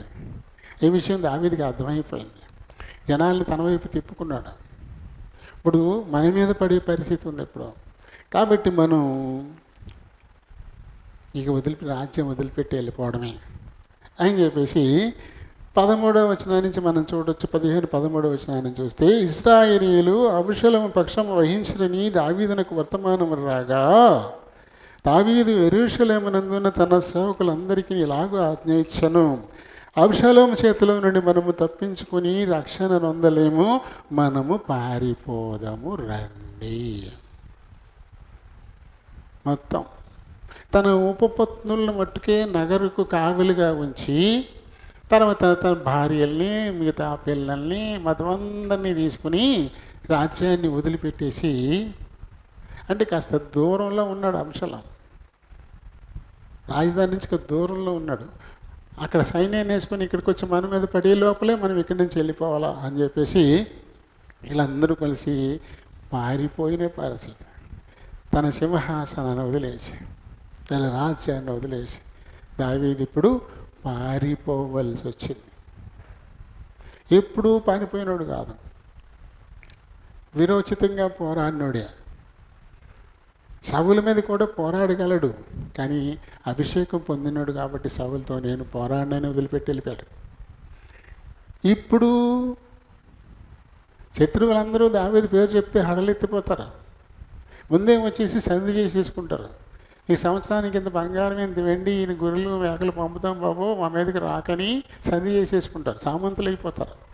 అటువంటి బలార్జుడైనటువంటి రాజు రాజ్యం వదిలిపెట్టేసి, కిరీటం తీసేసి, రాజవస్త్రాలు తీసేసి, కాళ్ళకి చెప్పులు కూడా లేకుండా అరణ్యంలోకి పారిపోవలసిన పరిస్థితి. పాపపు శిక్ష. పారిపోతాడంతే. కేవలం తన ఉపపత్తులను బట్టుకే అక్కడ విడిచిపెట్టేసి పారిపోతారు. అప్పటి వరకు తన్ని వెన్నంటి ఉన్నటువంటి ఒక ఆలోచనకర్త అహీతోపెలు. దావీదు ఆలోచనకర్తల్లో చాలా ముఖ్యుడు. అతను చెప్పినటువంటి ఒక ఆలోచన అంటే అది సాక్షాత్తు దేవదూత ఇచ్చినటువంటి ఆలోచన అన్నట్టుగానే తీసుకునేవారు. అంత నమ్మకస్తుడైనటువంటి అహీతోపెలు అబషలోము పక్షమైపోతాడు. ద్రోహం ఇదొక బాధ. ఒక పక్కన కొడుకే తన మీద తిరుగుబాటు చేసి పారిపోతుంటే, ఇప్పటి వరకు తను వెన్నంటి ఉండి తనకు ఆలోచనకర్తగా ఉన్నటువంటి ఒక వ్యక్తి తను కాలదన్నేసి శత్రుపక్షాన్ని చేరిపోవడం. అతని ఆలోచనలు చాలా ప్రమాదకరంగా ఉంటాయి. అతడే అబషలోముతో ఉంటే అగ్నికి ఆజ్యం వసినట్టే. ఈ బాధ ఇప్పుడు, ఈ బాధ ఎక్కువైపోతుంది. అది సంగతి తెలుస్తుంది. అహీతోపెలు అబషలోము పక్షం చేరాడంటే చాలా బాధపడి దేవునికి ప్రార్థన చేస్తాడు. చూడండి 15:31. అంతలో ఒకడు వచ్చి అబషలోము చేసిన కుట్రలో అహీతోపెలు చేరి ఉన్నాడని దావీదునకు తెలియచేయగా, దావీదు యెహోవా అహీతోపెలు యొక్క ఆలోచనను చెడగొట్టమని ప్రార్థన చేశాడు. మామూలుగా ఏం చేయాలి? మనమైతే ఏం చేస్తాం? ఎంత ఎత్తులు లెగుతాం, ఇష్టానికి పేలాపన పేలుతాం. ఆడే మనిషాడు, ఆడు అసలు మనిషాడు, అసలు మనసాక్షి ఉందాడికి, మనిషి పశువాడు, ఎన్నాళ్ళని ఎంత గౌరవించాడు నేను, అటువంటాడు నన్ను అంతకి నా శత్రువు పక్కన చేరతాడా అని వినంగా వాడేస్తాడు. వాడ ఏం లేదు, అవేమీ చేయలే. దుఃఖం కలిగింది. దేవునికి ప్రార్థన చేశాడు. ఆయన అహీతోపెల ఆలోచన నీకు తెలుసు కదా, అది చాలా ప్రమాదకరమైన ఆలోచనలు చేస్తాడు, కాబట్టి అతని ఆలోచన చెడగొట్టు అని రిక్వెస్ట్. ఇప్పుడు వెళ్ళడానికి ఏముంది ఇంకను, దీనిలో దేవుని వేడుకోవడం తప్పితే. ఇలాంటి కొన్ని సందర్భాలు మనకు ఎదురైనప్పుడు దావీదును మనం మాదిరిగా తీసుకోవాలా. అంతే తప్ప మనకు నోరు ఉంది కదా అని వ్యర్థ ప్రలాపనలు, వాటి వల్ల ఏంటి లాభం ఉంది? వాటి వల్ల ఏం లాభం లేదు. ఈ కంపు కొట్టిన నోరు మరొకసారి బయటికి వినిపించడమే. విన్నవాళ్ళు ఏం చేస్తారు? ఇంకా ఎక్కువ తిడతారు. సాగినప్పుడు బాగా చేసావు కదా, ఇప్పుడు కష్టం కలిగిందా, ఇప్పుడు నొప్పి వచ్చింది ఇప్పుడు నీకు అంటారు. మళ్ళీ నువ్వు మౌనం వహిస్తే అవతల నీ పక్షం అవుతారు. అవును కదా, అహీతోపెలు దావీదుతో ఎలా ఉండేవాడు, దావీదు అహీతోపెలుని ఎంత గౌరవించాడు. అలాంటి అహీతోపెలు కష్టం వస్తే దావీదు విరోధ పక్షాన్ని చేరిపోయాడు ఆ అహీతోపెలు అని బాధపడతారు. అంతేగాని ఇలా రెచ్చిపోయి అహీతోపెలుని తిడితే అందరూ దావీదుని ఎలా చూపిస్తారు. నువ్వు పెద్ద నీతిమంతులు, నువ్వు నీ కొడుకే నీ మీద అంతా లేతాడు, పెద్ద నువ్వు చెప్తున్నావా, ఇలాంటి మాటలు వస్తాయి. దేవుణ్ణి అడిగాడు, ప్రార్థన చేశాడు, అహీతోపెలు ఆలోచనను చెడగొట్టు నాయనా అని ఓ ప్రార్థన చేశాడు. అంతే, ఇంక వెళ్ళిపోయారు. ఆ తర్వాత ఒక్క శత్రువు బయటికి వెళ్ళిపోతే దావీదును ప్రేమించే వాళ్ళు మంది ఉన్నారు. ఒక ద్వారం మూయబడితే మరొక ద్వారాన్ని దేవుడు తెరుస్తాడు. ఇదే టైంలో ఇంకొక అతను ఈయన పక్షాన చేయనటువంటి వాడు ఒకడు మనకు కనబడతాడు. చూడండి, ఇక్కడ హూషై, అర్కీయుడైనటువంటి హూషై 32వ వచనంలో దాన్ని మనం చూస్తాం. వారు అచ్చటికి రాగా అర్కీయుడైన హూషై పై వస్త్రములు చింపుకొని తల మీద ధూళి పోసుకొని వచ్చి రాజును దర్శనం చేశాను. చాలా దుఃఖపడతాడు, ఆ రాజుకి ఇలా అయ్యిందా అని హూషై చాలా బాధపడతాడు. హూషై కూడా మంచి ఆలోచనకర్తే, అహీతోపెలు లాగానే ఇతను కూడా మంచి ఆలోచనకర్త. అప్పుడు దావీదు అంటాడు, నేనే అన్నీ పోగొట్టుకుని ఈ అరణ్యంలో పడి ఏడుస్తున్నాను, నువ్వు నాతో రావడం వల్ల నీకు మాత్రం ఏం ప్రయోజనం ఉంటుంది? ఒకవేళ నీ వల్ల నాకు ఏదైనా లాభం కలగాలంటే నువ్వు తిరిగి అబీషాలోం దగ్గరికి వెళ్ళిపో. ఎందుకు ఎలా వచ్చామని అడిగితే, ఇది వరకు రాజుని నీ తండ్రిని సేవించాను, ఇప్పుడు రాజు నువ్వు కాబట్టి ఇప్పుడు నేను నిన్ను సేవించడానికి వచ్చాను అని చెప్పు. నువ్వు అక్కడే ఉండు. అక్కడ జరుగుతున్నటువంటి కుట్ర, ఇద్దరుంటారు యాజకులు, సాధువుకు అబ్యాతారు, వారితో చెప్పి ఆ విషయాన్ని నాకు తెలియపరచు. అప్పుడు నీ వల్ల నాకు లాభం కలుగుతుంది. కానీ నువ్వు ఇక్కడ నాతో పాటు అరణ్యంలో ఉంటే నువ్వు నాకు భారం అవుతావు, పైగా నీ వల్ల నాకు ఏ విధమైన ప్రయోజనం ఉండదు అంటే, అప్పుడు హూషై వచ్చి ఆ విషయంలో పక్కన చేరతాడు. ఇది వరకు నేను రాజునే సేవించాను, అతను దావీదా ఇంకొకలా, కాబట్టి ఇప్పటికీ రాజునే సేవిస్తాను. ఇది వరకు దావీదు రాజు, ఇప్పుడు అబ్షాలోము రాజు, కాబట్టి రాజువైన నిన్ను సేవిస్తాను నేను అని చెప్పేసి ఈ పక్షం వచ్చేస్తాడు.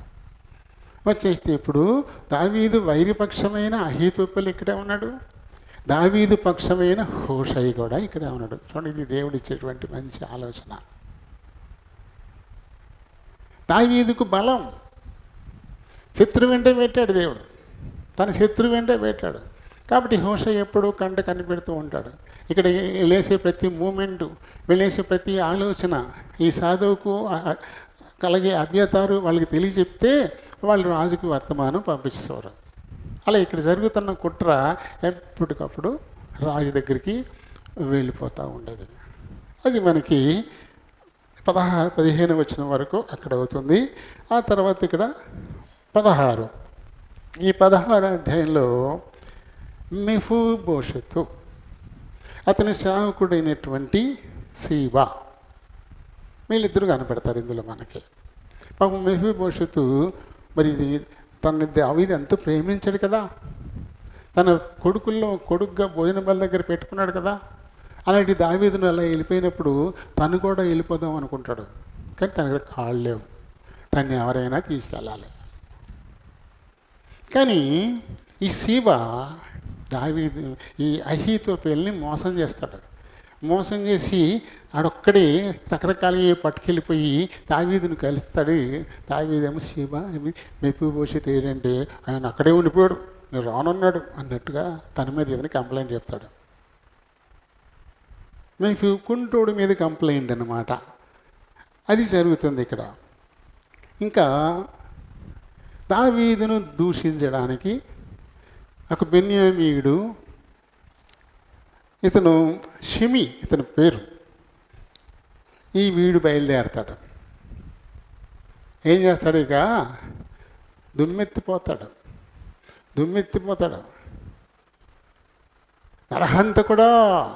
నరహంతకుడా పాపి, నువ్వు సౌలును చంపేసి అతని రాజ్యాన్ని నువ్వు ఆక్రమించేసుకున్నావు, నువ్వు నాశనం అయిపోతావు అంటూ మనల్ని తిడతారు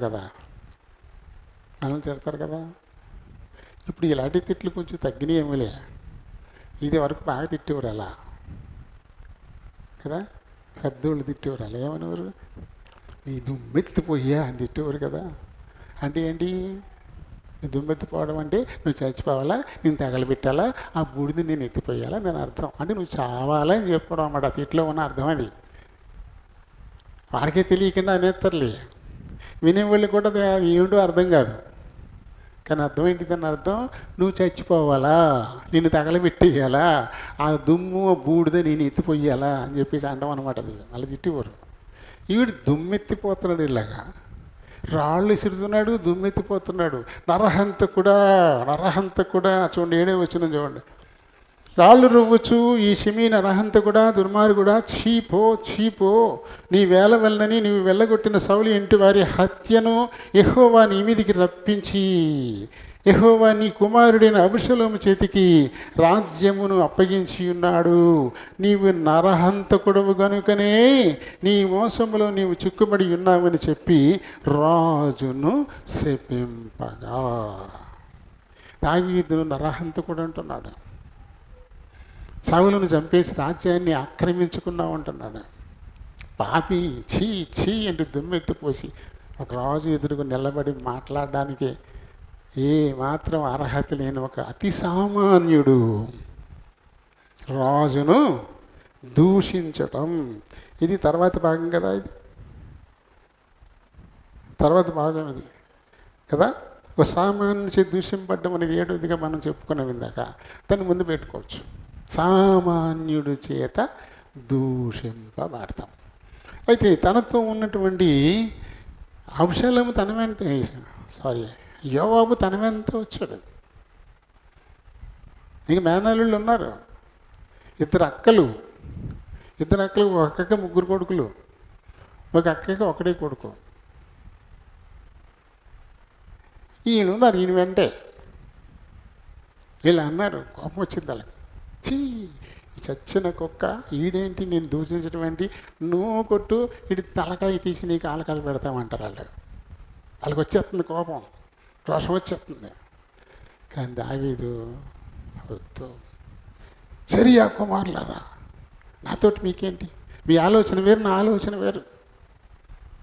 మరి అనుకోండి, ఒక సామానుని నా మీదకి పంపించి నువ్వు దావీదుని దూషించు అని దేవుడే సెలవిచ్చిన తర్వాత నేనే పెట్టవాడిని వాడిని అడ్డుకోవడానికి. దేవుడే పంపించాడు నన్ను దూషించమని. నా పాప ఫలితం ఇది. కాబట్టి నేను మౌనంగా భరించడం తప్ప ఇంక నేను చేయగలిగింది ఏముంది? కాబట్టి మీరు ఊరుకోండి, మీరేమీ మాట్లాడద్దు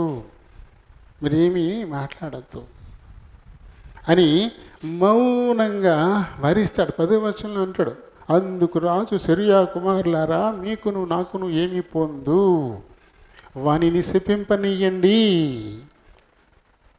యెహోవా వానికి సెలవిచ్చాడు దావీదుని శపించు అని. కాబట్టి నువ్వు ఇలా ఎందుకు చేస్తున్నావు అని చెప్పి మనం ఎలా అంటాం వాడితో? దేవుడే సెలవిచ్చి పంపించాడు, దావీదును వెళ్ళి దూషించు, శపించు, అవమానించు, దేవుడే పంపించాడు. కాబట్టి వద్దనడానికి మనం ఎవరిమి? మనం భరించాలంతే. ఈ రకంగా నేను అవమానించబడ్డాను చూసైనా నా దేవునికి నా మీద జాలి కలుగుతుందేమో. నిజంగా అతిక్రమాన్ని ఒప్పుకొని విడిచిపెట్టడానికి దావీదు చూపించిన మార్గం ఎంత గొప్ప మార్గం తెలుసా కదా. ఈ రకంగా వారిని అడ్డుకుంటాడు, శపించనియ్యండి. ఈ రకంగా నేను శపించబడ్డం చూశాను. ఇప్పుడు 12వ వచనం, యెహోవా నా శ్రమను లక్ష్యపెట్టునేమో, వాడు పలికిన శాపమునకు బదులుగా యెహోవా నాకు మేలు చేయునేమో. వాడి మార్గాన్ని అడ్డుపోనేయండి, వాడిని ఏం అనబాకండి. అంటాడు. ఈ శాపం అయిపోద్ది. ఆ తర్వాత ఇంకా అహీతోపెలును అభిషేలం ఇశ్రాయేల్ వారందరూ కూడా యెరూషలేముకి వచ్చేస్తారు. దావీదుతో స్నేహంగా ఉన్న అర్కీయుడైన హూషై కూడా అభిషేలం దగ్గరికి వచ్చేస్తాడు.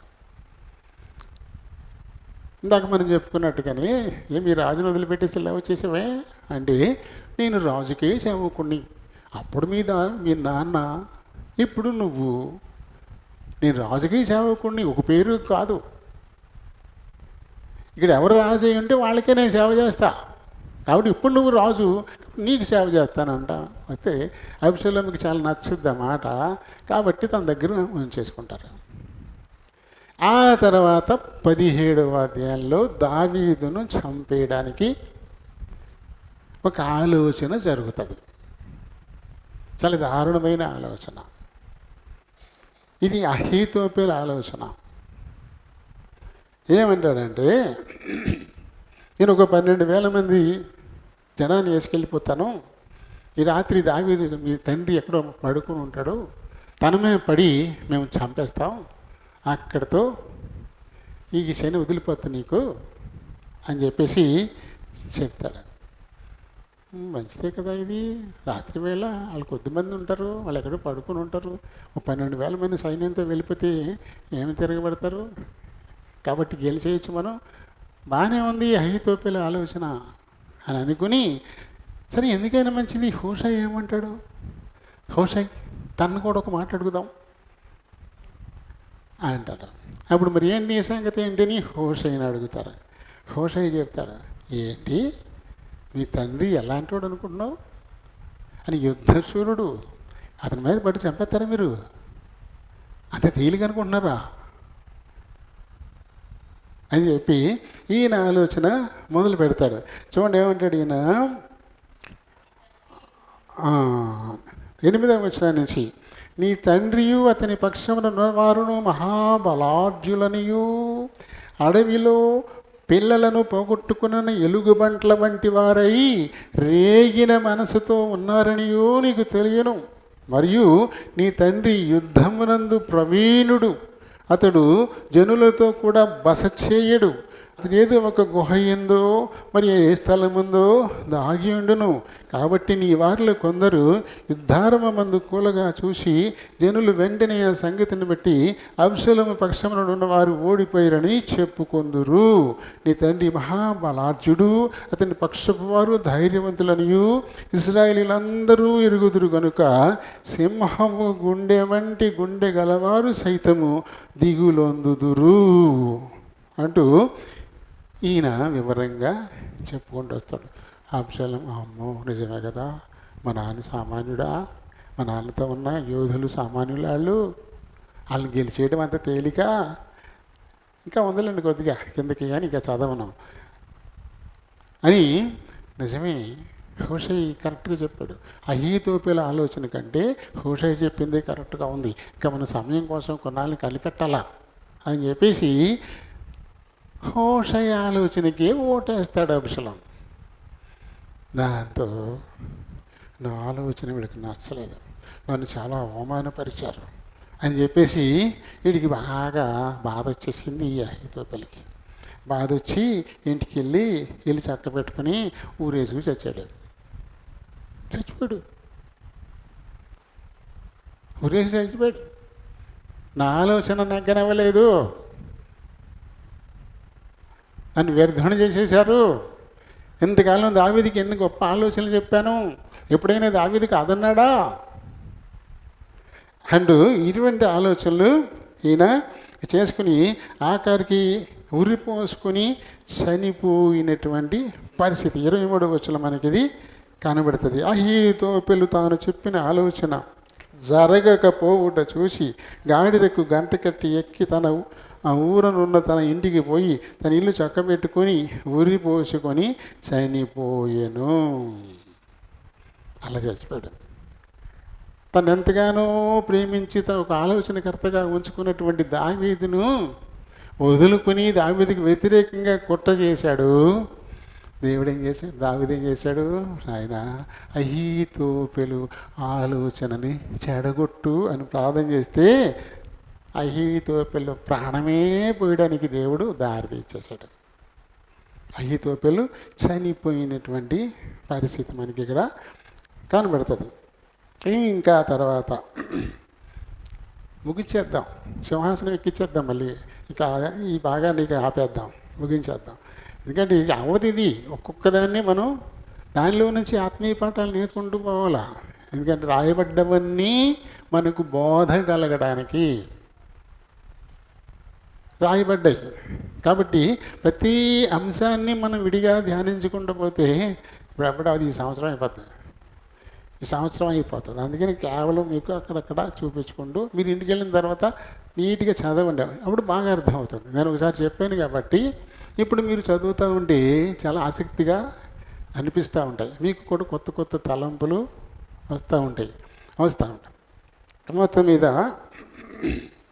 ఈయనకి సహాయం చేసేవాళ్ళు అవి ఇవి పట్టుకొచ్చి వీళ్ళకి ఇచ్చేవాళ్ళు ఉంటుంటారు.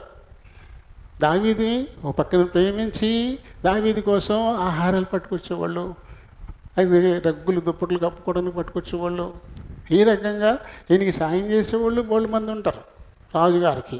ఎందుకంటే దేవుడు దావీదుని విడిచిపెట్టాడు, కానీ దావీదుకు సహాయం చేస్తూనే ఉన్నాడు. దావీదుకు సహాయం చేస్తాడు. ఎందుకంటే దావీదును నాశనం చేయడం దేవుని ఉద్దేశం కాదు. దావీదు చేసినటువంటి పాపానికి ప్రాయశ్చిత్తం తను అనుభవించాలి, అంతవరకే. రాజుగా ఏమి దావీదును దేవుడు తిరస్కరించలేదు. తాను చేసినటువంటి పాపపు శిక్ష, దాని ఫలితం అనుభవించడం మట్టుకే ఇక్కడ మనకి కనబడుతూ ఉంటుంది.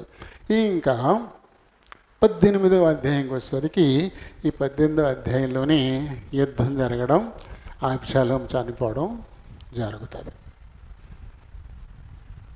అబ్షాలోము మరణంతో అయిపోయింది. ఇక మళ్ళీ తిరిగి తన రాజ్యానికి తను వచ్చేస్తాడు కదా. కాబట్టి ఈ 18వ అధ్యాయంలో మనకి ఇదంతా కనబడుతూ ఉంటుంది.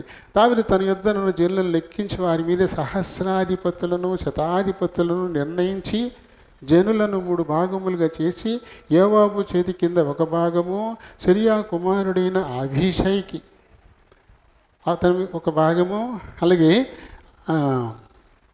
యోవాబు సహోదరుని చేతి కింద ఒక భాగమును, గిత్తీయుడైన ఇత్తయి చేతి కింద ఒక భాగమును ఉంచెను. అంటే ఇప్పుడు ఈయన వెనకాల చాలామంది ఉన్నారు చూడండి. దావీదు ఏమన్నా ఒంటరివాడైపోయాడా? రాజ్యం వదిలిపెట్టి వెళ్ళిపోయినది మాత్రాన ఒంటరిగా ఉన్నాడా? తన దగ్గర ఉన్న వాళ్ళు సహస్రాధిపతులను కూడా పెట్టాడంటే అర్థం ఏంటి? 1000 మంది మీద ఒక అధిపతి అంటే ఎన్ని వేల మంది తను కూడా ఉన్నారు. సహస్రాధిపతులు, శతాధిపతులు, 100 మీద ఒకడు అధికారి, 1000 మీద ఒకడు అధికారి, అలా పెట్టాడు. అలా 3 భాగాలు చేశాడు, 3 చేతికి అప్పగించాడు. వెళ్ళి ఇప్పుడు అబ్షాలోముతో పోరాడమన్నాడు. కానీ అబ్షాలోము ప్రాణం జాగ్రత్త బాబా, అబ్షాలోము చంపకండే అంటాడు. ఇంత చెప్పి అబ్షాలోముని చంపకండే అని చెప్పి పంపుతాడు. యుద్ధం జరుగుతూ ఉంటుంది. ఒకసారి అబ్షాలోము తన కంచరగాడి ఎక్కి చాలా వేగంగా ఒక చెట్టు కింద నుంచి వెళ్తూ ఉంటే ఆ జుట్టు లా పైకి లేస్తుంది అనమాట. అలా ఆ వేగానికి పైకి లేచి అలా పైకి లేచి అడ్డంగా ఉన్న చెట్టు కొమ్మకు జుట్టు తగులుకుంటుంది. ఇంకా ఆడిది వెళ్ళిపోతుంది. ఆ చెట్టు కొమ్మకు జుట్టు తగులుకుని ఏలాడుతూ ఉంటాడు. ఏలాడుతూ ఉన్న సమయంలో ఇప్పుడు ఇతన్ని చంపేస్తారనమాట. అబ్షాలోముని చంపేస్తారు. యోవాబే మొత్తం మీద చంపేస్తాడు. అబ్షాలోము చనిపోయి వర్తమానం మెల్లగా రాజు దగ్గరికి వస్తుంది. సమాచారం పట్టుకొస్తుంటాడు, ఒకటి దూరం నుంచి పరిగెత్తుకొస్తుంటాడు. ఇద్దరు పొడి పెడతారులే, నేను వెళ్తానని. యోవాబు అంటాడు, ఎందుకంత కంగారు పడతావు, నేను పట్టుకెళ్ళే వార్త ఏమైనా మంచి వార్త, కొడుకు చచ్చిపోయిన వార్త, ఎందుకే రేపు పొద్దున్న చెప్తానులే, ఎందుకు అంత కంగారు అని చెప్పేసి అంటే ఒకడు చెప్తానంటాడు. ఇప్పుడు ఇంకొకటి బురమైంటారు, నువ్వు వెళ్ళా ముందంటాడు, నేను కూడా వెళ్తానని చెప్పేసి ఇద్దరు పరిగెత్తుకొస్తారనమాట. ఒకరి తర్వాత ఒకరు పరిగెత్తుకొస్తారు. వస్తే ఇదేమో కనిపెట్టి గుమ్మం కాడి నుంచి చూస్తూ ఉంటాడు వచ్చేవాళ్ళని. వాడు మంచి సమాచారం తెస్తుంటాడు వాడు, ఇలా అనుకుంటూ ఉంటారు. ఒకడు వచ్చి రావడంతో ఈయన అడిగిన ప్రశ్న ఏంటంటే, అభిషేకం క్షేమంగా ఉన్నాడా, అభిషేకం క్షేమంగా ఉన్నాడా? ఆ వచ్చినోడు అంటాడు, యుద్ధం చాలా ఘోరంగా జరిగింది, చాలామందితో పాటు అభిషేకం కూడా. అభిషేకం చచ్చిపోయాడు అనే మాట నేరుగా చెప్పకుండా చాలామందితో పాటు అభిషేకం కూడా అన్నట్టుగా మాట్లాడతారన్నమాట. అంతే, అభిషేకమా నా కుమారుడా అంటూ ఈయన పడిపోతాడు, పాపం పడిపోతాడు అనమాట. అలా పడి అడుస్తుంటాడు. ఆ దుఃఖం కొన్నాళ్ళు ఇంకా ఉంటుంది. 19వ అధ్యాయంలో కూడా అలా దుఃఖపడుతూనే ఉంటాడు. గుమ్మం దగ్గరకు వచ్చి జనానికి కనపడ్డు, లోపల ఉండి అని బాధపడుతూ ఉంటాడు, ఏడుస్తూ ఉంటే మళ్ళీ యోవాబు వచ్చి కఠినంగా మాట్లాడతాడు.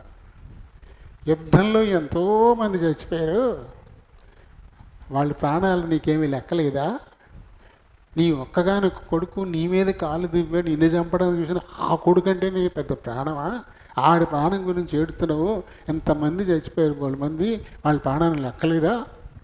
జనాలు ఏమనుకుంటారు అని చెప్పేసి సైన్యాధిపతి పాఠం చెప్తుంటాడు. రాజుగారికి సైన్యాధిపతి పాఠం చెప్తాడు. ఎందుకంటే ఆ దుఃఖంలో తన బాధ్యతను మర్చిపోయాడు. ఆ కొడుకు మీద ఉన్న ప్రేమతో తన బాధ్యతలు కూడా మర్చిపోయి దుఃఖంలో అలా ఉండిపోయినప్పుడు అంత పరుషంగా మాట్లాడాల్సినటువంటి పరిస్థితి వస్తుంది అన్నమాట. గట్టిగా మాట్లాడతాడు.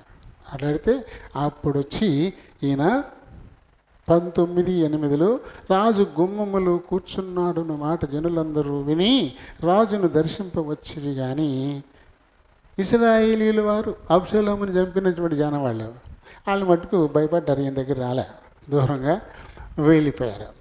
ఏమైతే మొత్తం మీద తన రాజ్యము మళ్ళీ తనకి వచ్చేసింది. మళ్ళీ రాజు అయిపోతాడు. తెలవగానే తిట్టాడే షమి, ఇప్పుడు మళ్ళీ అన్నీ వచ్చేసాడు. అది మళ్ళీ వచ్చేసాడు. మళ్ళీ వచ్చేసి ఎలా కాళ్ళ పడతాడో చూడండి. ఈయన కాళ్ళ పెడతాడనమాట. 16వ వచనం. అంతలో బహీరుమనందున్న బెన్యామీనుడకు గెరా కుమారుడైన షిమి త్వరపడి రాజైన దావీదును ఎదుర్కొనుటకై యూదా వారితో కూడా వచ్చెను.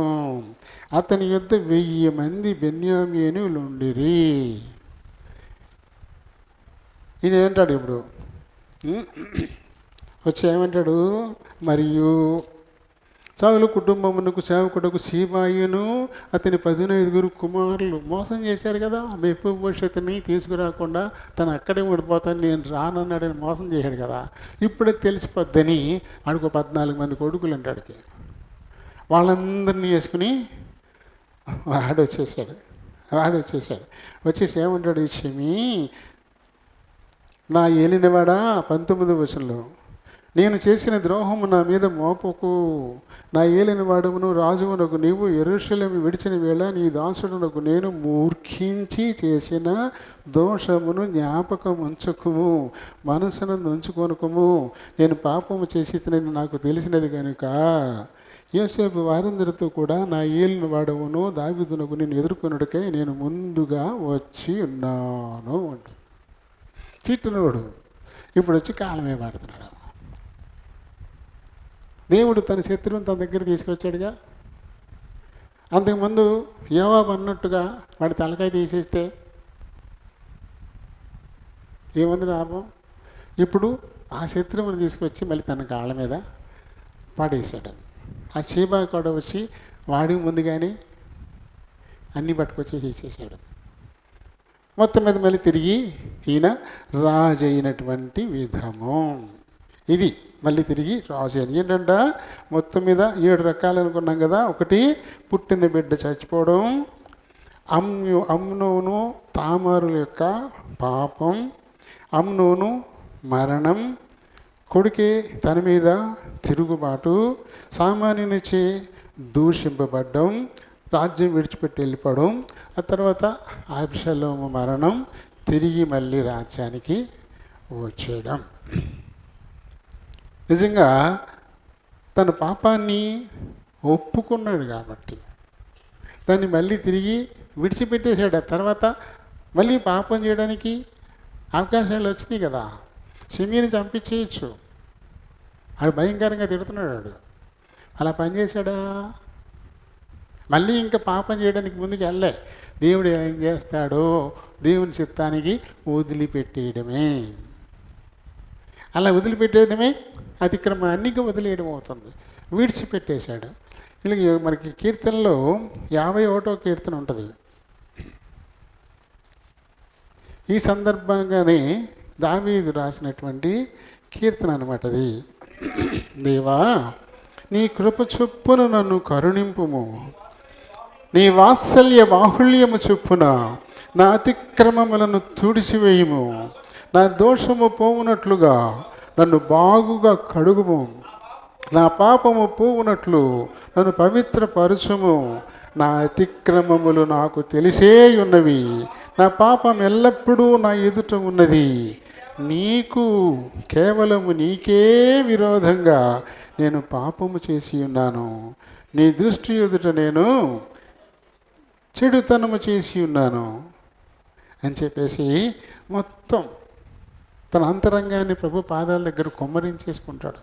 తను తప్పులెల్లా ఒప్పేసుకుంటూ రాసినటువంటి ఈ కీర్తన అన్నమాట ఇది.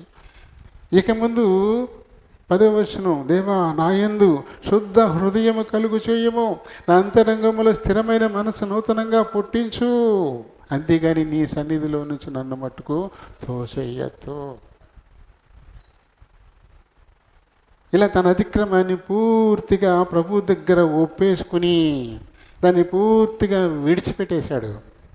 అయినా సరే తన వల్ల జరిగిన తప్పును బట్టి దేవుని నామానికి అవమానం ఆపాదించబడింది. దాన్ని ఎలా తీసేస్తావు? దాన్ని ఎలా తీసేస్తావు? నష్టపరిహారం చెల్లించుకోవాలి కదా. ఇప్పుడు పొరపాటున గిప్పులు గీసాను, నీ ఇల్లు కాలిపోయింది బాబు క్షమించు, పొరపాటున అయిపోయిందంటే సరిపోద్దా? మరి కాలిపోయిన నష్టం అయిపోద్దా? ఎప్పుడది క్లియర్ అవుతుంది? నా పొరపాటు వల్ల నీకు ఇంత నష్టం జరిగింది బాబు, ఇది ఈ నష్టం నీకు ఇచ్చేస్తున్నాను, దయతో క్షమించి అన్నప్పుడు కదా క్లియర్ అవుతుంది. అంతేగాని తప్పు అయిపోయిందని ఒప్పేసుకొని సరిపోద్దా? అని విడిచిపెట్టాలంటే క్లియర్ చేసుకోవాలా. కాబట్టి ఇప్పుడు ఈయన ఒప్పుకొని వీటన్నిటి ఫలితం అనుభవించేశాడు.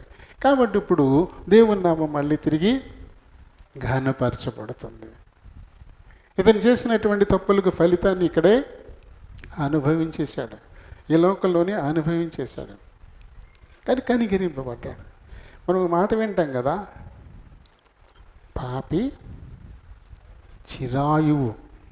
ఎందుకుంటాడు పాపి? ఎక్కువ కాలం ఎందుకు బతుకుతున్నాడు? ఎందుకు బతుకుతున్నాడు? దేవుడు తనకు ఒక అవకాశం ఇస్తున్నాడు, తన పాపాన్ని ఒప్పుకుంటాడని, పాపాన్ని విడిచిపెట్టి పవిత్రుడు అవుతాడని ఒక అవకాశం ఇస్తున్నాడు. అట్ ద సేమ్ టైం ఆ పాప ఫలితం ఇక్కడే అనుభవించాలి. తాను చేసిన పాపాలకు ఫలితం ఇక్కడే అనుభవించాలి. దానికోసమే ఎక్కువ కాలం ఉంచుతున్నాడు. మంచోళ్ళే వెళ్ళిపోతారు. మంచోళ్ళు వెళ్ళిపోతే ఇబ్బంది ఏముంది అని దేవుడి దగ్గరికి వెళ్ళిపోతారు. వచ్చిన నష్టమేమీ లేదు కదా. మంచోళ్ళు వెళ్ళిపోవడం వాళ్ళకి మేలు కదా. ఇంక ఈ లోకంలో యాతలనే పడక్కల్లా. మంచోళ్ళు వెళ్ళిపోవడం మేలు వాళ్ళకి. కానీ చెడ్డోడు వెళ్ళిపోతే వాడికి మేలు ఎలా అవుతుంది? వాడు మారాలి కదా, లేకపోతే పాతాళనే పోతాడు కదా. కాబట్టి దేవుడు పాపంలో ఎక్కువ కాలం ఉంచుతాడు. నేను పాపి చిరాయి వినమని లోకస్తులు చెప్పుకునేటువంటి మాట కదా. మొత్తం మీద దావీదు ఇక్కడ తన పాప ఫలితాన్ని అనుభవించేశాడు. కాబట్టి తిరిగి పోగొట్టుకున్న తన రాజ్యం మళ్ళీ తనకు వచ్చేసింది. వచ్చేసిన తర్వాత ఈ అబ్షాలోము ఏం చేశాడంటే, దేవుడు చెప్పినట్టే నువ్వు రహస్యంగా తప్పు చేశావు, అయితే దేవుడు పట్టపగలే మిద్ది మీద అలాంటి తప్పు చేయిస్తాడు అని చెప్పేసి నాతాను చెప్పినట్లలో ఉంది. మనకి అది ఉంది. అది చూడండి 11వ వచనంలో ఉంటుంది. ఇది 11వ వచనంలో కొంచెం పగటి యందు వాడు వారితో శయనించును అని చెప్పేసి ఉంటుంది. నీవు చూచుండగా నీ భార్యలను తీసి నీ చెరువానికి అప్పగించేతను, పగటి యందు వాడు వారితో శయనించును, నువ్వు ఈ కార్యాన్ని రహస్యంగా చేసేదివి కానీ అని చెప్పేసి. ఇశ్రాయేలు అందరూ చూచుచుండగా చేస్తారంటే ఈ అబ్షలోము దావీదు ఉపపత్నులతో మేడ పైన గుడారం వేసి వాడు పగలే తప్పు చేస్తాడు. దేవుడు చెప్పినట్టే జరుగుతుంది, అదంతా చేస్తాడు. కానీ ఇప్పుడు మళ్ళీ తిరిగి రాజ్యానికి వచ్చాడు కదా. వచ్చిన తర్వాత ఇప్పుడు వీళ్ళని అలాగే వదిలిపెట్టేశాడు. మళ్ళీ వాళ్ళని చారదీయలేదు తనని.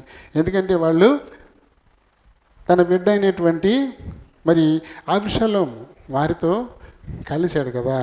అందుకని వారిని ఇంకా మళ్ళీ కలుసుకోకుండా వాళ్ళని విధవరాళ్ళ కింద వాళ్ళు అలా మిగిలిపోయినట్టు మనకి కనబడుతుంది తర్వాత కదా.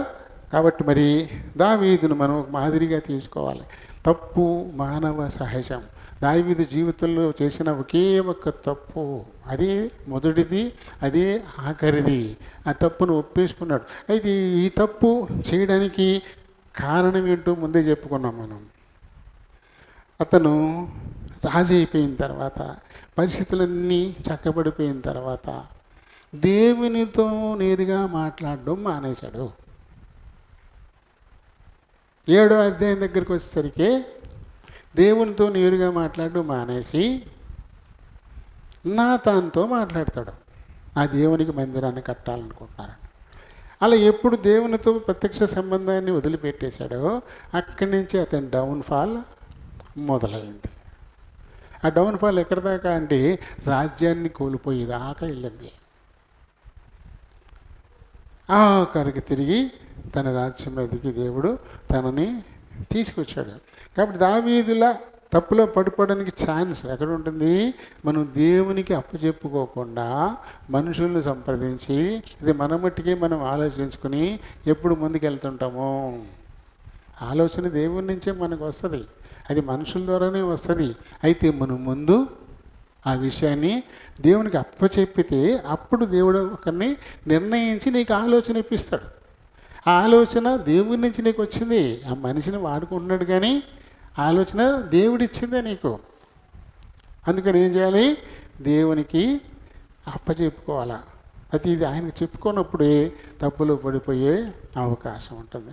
ఒకవేళ తప్పులో పడిపోయిన తర్వాత, ఆ తప్పు నీకు తెలిసిన తర్వాత పశ్చాత్తాపడి ఆ తప్పును వదిలించుకోవడానికి ప్రయత్నం చేయాలా. ఎలాగా మురుగులో పెట్టేసాం కదా, ఒక కాలు ఎలాగా మురుగులో పడిపోయింది కదా, ఎందుకలే అని రెండో కాలు కూడా మురుగులో పెట్టేస్తావా? మనుషులు అలాగే చేస్తారు.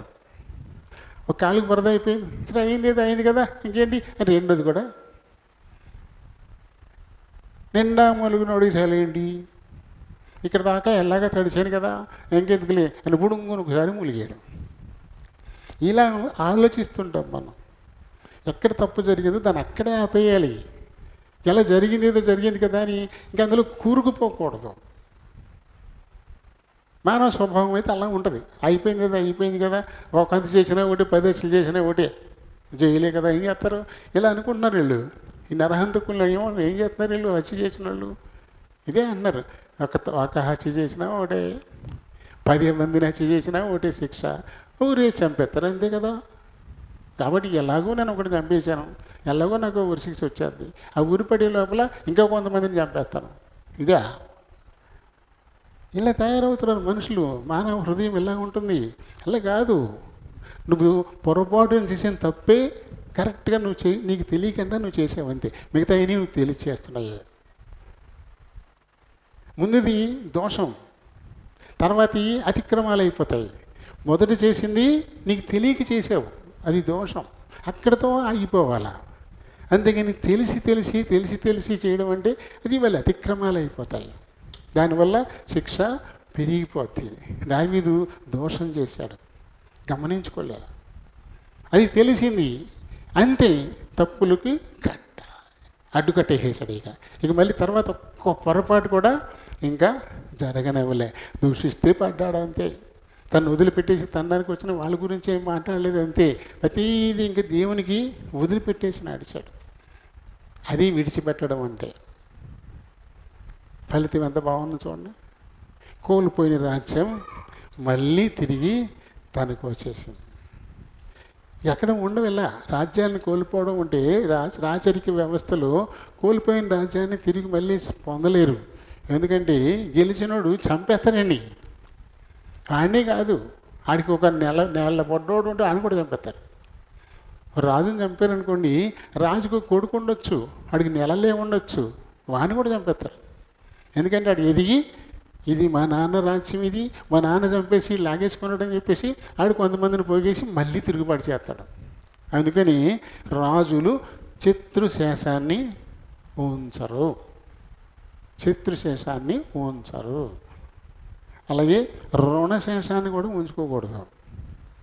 బ్యాంకులో అప్పంతా కట్టేసాం కదా, కొద్దిగా ఉండిపోయింది. కొన్నాళ్ళు పోయిన తర్వాత వడ్డీ చక్ర వడ్డీసి మన ముందు పెడతారు, ఎంత తొందర అబ్బాయిని అని. అలా ఎవరి దగ్గర డబ్బులు తెచ్చుకున్నప్పుడు అయినా సరే ఇంత కూడా ఉంచకూడదు, మొత్తం క్లియర్ చేసి దాన్ని చేపేయాలి. లేకపోతే ఈ శేషం మళ్ళీ కొన్నాళ్ళకి ఎంత అయ్యి మన మీద పెడతారు. అందుకని లోకంలో ఉన్నాడు ఏంటంటే శత్రుశేషం రుణశేషం ఉంచుకోకూడదు. అలాగే పాపశేషం కూడా ఉంచుకోకూడదు. దావీదు పాపశేషమే లేకుండా ఆయన చేసేసుకున్నాడు కాబట్టి కనికరింపబడ్డాడు. కాబట్టి దావీదును మనం మాదిరిగా తీసుకోవాలా. ఇక్కడ బెర్షెబాతో తప్పు చేసిన విషయం తప్ప మిగతా అవన్నీ కూడా అక్కడ కూడా ఒక మాదిరి. అలా చేస్తే నష్టపోతాం కాబట్టి అక్కడ చూసుకోవాలి. ఆయన అటు ఇటు చెడుకి మంచికి కూడా మాదిరిగానే ఉన్నారు. ఆయనలా చేస్తే ఇలా నష్టపోతాం, దిద్దుకుంటే ఇలా బాగుపడతాం అని చెప్పేసి దావీదును మనం మాదిరిగా తీసుకుందాం. ఇంత గొప్ప చరిత్రలన్నీ కూడా మనకి బోధ కలగడానికి.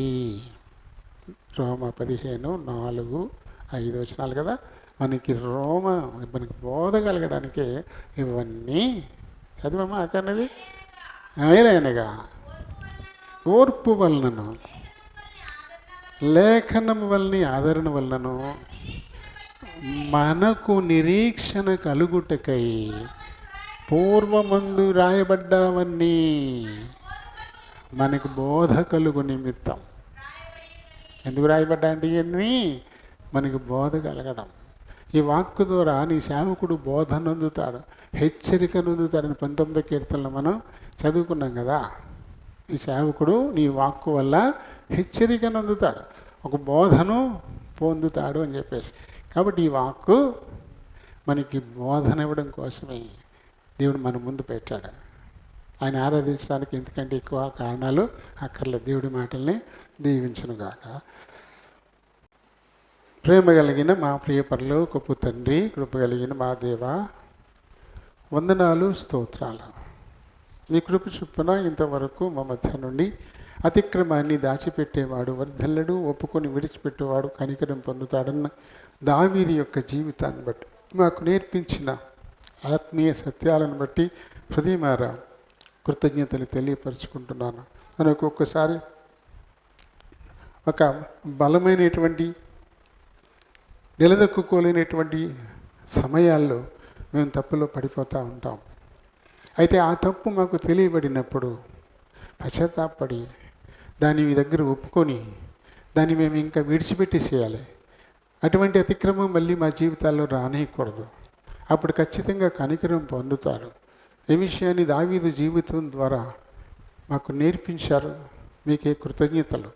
విన్న ఈ మాటలు మా ప్రియులు తమ హృదయాల్లో భద్రపరుచుకొని దావీదు నడిచినటువంటి తీరు, తను మేలు పొందినటువంటి తీరు, తను కనికరింపబడినటువంటి తీరు జాగ్రత్తగా అవగాహన చేసుకుని మాదిరిగా తీసుకుని దాని ద్వారా బోధనంది నడుచుకోవడానికి సహాయం చేయండి. ఆరాధించబోతున్నారు, మీరు ఆత్మయ్య ఉన్నారు కనుక ఆత్మతోనూ సత్యముతోనూ ఆరాధించడానికి సహాయం చేయమని ప్రభువును మా రక్షకుడు యేసు నామములో మనములు సమర్పిస్తున్నాను మా పరమ తండ్రి. ఆమేన్. ఆమేన్. మత్తయి సువార్త 6:24 వచనాన్ని చదువుదాం. ఎవడను ఇద్దరు యజమానులకు దాసుడుగా నుండనేరడు. అతడు ఒకని ద్వేషించి ఒకని ప్రేమించెను, లేదా ఒకని పక్షముగా నుండి ఒకని తృణీకరించును. మీరు దేవునికిని సిరికిని దాసులుగా నుండనేరరు. దేవుడు పరిశుద్ధ వాక్యం దీవించును గాక. ఆమేన్.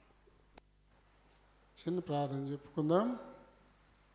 ప్రేమ కలిగిన మా ప్రియ పరలోకపు తండ్రి, వందనాలు, స్తోత్రాలు. మరొక మారు మీ కృపాసన్నిధికి వస్తున్నాం.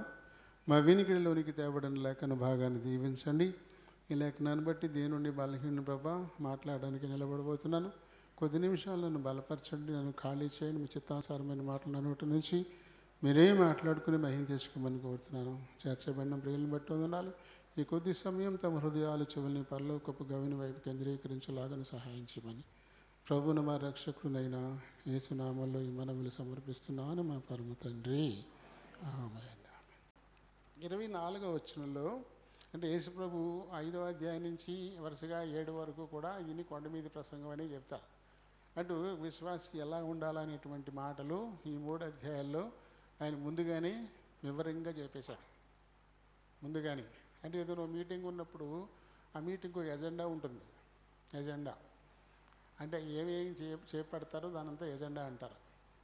ప్రారంభం, ప్రార్థన ఒకరు, ఆ తర్వాత పాట ఎవరో ఒకరు, ఆ తర్వాత వాక్యపట్నం ఫలానోళ్ళు, ఆ తర్వాత మెసేజ్ ఫలానోళ్ళు, ఇలా రాసి పెట్టుకుంటారు కదా వరుస క్రమం. ఆ రోజు ప్రోగ్రామ్ షీట్ అనమాట దాన్ని. ఇంకా కానీ ఏం మాట్లాడుకోవాలా, కూర్చొని దేని మీద నిర్ణయాలు చేసుకోవాలా, ఇలాంటివి ఏమి ఉంటాయి. ఎజెండా అంటారు దాన్ని మొత్తం అంతా అనమాట. దాని ప్రకారం కార్యక్రమం జరుగుతుంది. దాని ప్రకారం వెళితే విజయవంతం అవుతుంది అది. అలాగే ఆయన సువార్త ప్రకటించడానికి వచ్చాడు. అది మొత్తం ఏం చేయబోతాడో 5, 6, 7 అధ్యాయాల్లో మొత్తం ముందు చెప్పేశాడు. ముందు చెప్పేసి ఆ తర్వాత మిగతాయి జరుగుతూ ఉంటాయి. ఇది మొత్తం అంతా ముందు తుకీగా చెప్పేశాడు. ఇవి చదువుకుంటే చాలు మనం ఎలా ఉండాలో ఆయన చెప్పారు పూర్తిగా.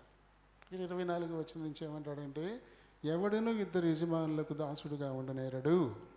అతడు ఒకరిని ద్వేషించి ఒకరిని ప్రేమించును, లేదా ఒకరిని పక్షముగా నుండి ఒకరిని తృణీకరించును. మీరు దేవునికిని సిరికిని దాసులుగా ఉండనేరరు. దేవునికి దాసులుగా ఉండేవారికి మట్టుకే అందులో పాలు పొందే అర్హత ఉంటుంది. ఇక్కడ ఆయన దేహానికి సాదృశ్యమైన రొట్టె, ఆయన రక్తానికి సాదృశ్యమైన రసంలో పాలు పొందడానికి ఎవరి అర్హత ఉంటుంది? దేవునికి ఎవరు దాసులుగా ఉంటారో వారికి మట్టుకే అర్హత ఉంటుంది. దేవునికి దాసులుగా ఉండమంటే ఆయన ఏం చెప్తే ఆ ప్రకారంగా ఎవరు చేస్తారో, ఆ రకంగా ఎవరు నడుచుకుంటారో, ఆయన అడుగుజాడల్లో ఎవరు నడుచుకుంటారు, ఆయన మాట్లాడిన తీరి ఎవరు మాట్లాడతారో, ఆయన స్పందించిన తీరి ఎవరు స్పందిస్తారు, ఆయన దయ చూపిన తీరి ఎవరు దయ చూపిస్తారు, ఆయన క్షమించినట్టుగా ఎవరు క్షమిస్తారు, ఆయన ఓర్చుకున్నట్టుగా సహించినట్టుగా ఎవరు ఓర్చుకుంటారు సహిస్తారు, ఆయన కంప్లైంట్ చేయకుండా ఉన్నట్టుగా ఎవరు కంప్లైంట్లు చేయకుండా ఉంటారు. ఇవన్నీ అన్నమాట ప్రభు మనకు మాదిరి చూపించి వెళ్ళిపోయాడు. ఆ ప్రకారంగా ఎవరు నడుచుకుంటారో వాటికి దేవునికి దాసులు. మిగతావన్నీ లోకం.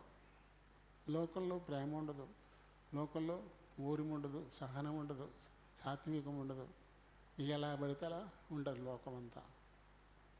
కాబట్టి లోకానికి దేవునికి ఒకేసారి దాసులుగా ఉండడానికి కుదరదు. సిరి అంటే లోకం, అంటే లోక సంబంధమైనది. ఏదో ఒకదాన్నే ఇష్టపడాలి మనం, ఒకదాన్ని అనుసరించాలి. అంతేగాని రెండూ నాకు కావాలి అంటే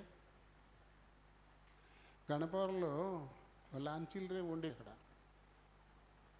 కాలంలో పూర్తి చేసేసరికి లాంచీలు పని లేకుండా పోయింది. ఆ వంతెనకి లెఫ్ట్ సైడ్ అక్కడ చెట్టు ఉండి ఆ చెట్టు కాడికి వచ్చేది లాంచీ. ఒకటేమో ఇలాగా ఆకివిడి వెళ్ళేది, అలా విప్పర్ కూడా వెళ్ళేది లాంచీ. 2 లాంచీలు ఉన్నాయనుకోండి, దాని మీద ఒక కాలు దీని మీద ఒక కాలు వేసి నించుంటే ఈ వైపున అనేది ఆకిటి వైపు వేస్తుంది, ఇటువైపు అనేది విప్పర్ వైపు వెళ్తుంది. అబ్బాయి 2 లాంచీలు కావాలి, నేను ఇది ఒకటే నాకు కుదరదు, నాకు 2 కావాలి అంటే దాని మీద ఒక కాలు దీని మీద ఒక కాలు వేసి కూర్చుంటే నువ్వు ఆకిటి వెళ్తావా విప్పర్ వెళ్తావా? ఈ ఏట్లోకి పోతావు. అది అటుపోయి ఇది ఇటుపోయి నువ్వు మధ్యలో ఈ ఏట్లో పడిపోతావు. మన బతుకు అలా అయిపోకుండా ఉండాలంటే ఏం చేయాలంట? ఒక్కదాన్నే వెంబడించాలి. అంటే ఫలితం అనేది ఆకరణ వస్తుంది.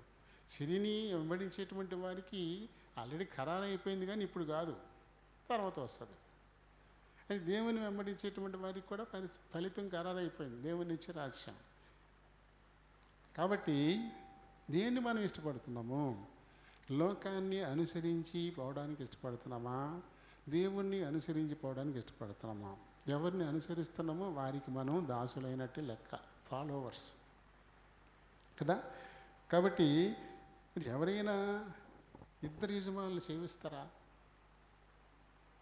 రేపొద్దు నీ పనికి వస్తాను 1000 రూపాయలు అని ఒకరి దగ్గర తీసుకుని, ఇంకొకరి దగ్గర రేపు నీ పనికి వస్తాను 1000 రూపాయలు అని ఇంకొకరి దగ్గర డబ్బులు తీసుకుని ఇద్దరికీ పనికి వెళ్తాడా?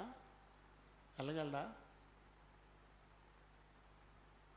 ఎవడో ఒకరికే వెళ్ళగలుగుతాడు, ఇంకొకరికి వెళ్ళలేడు.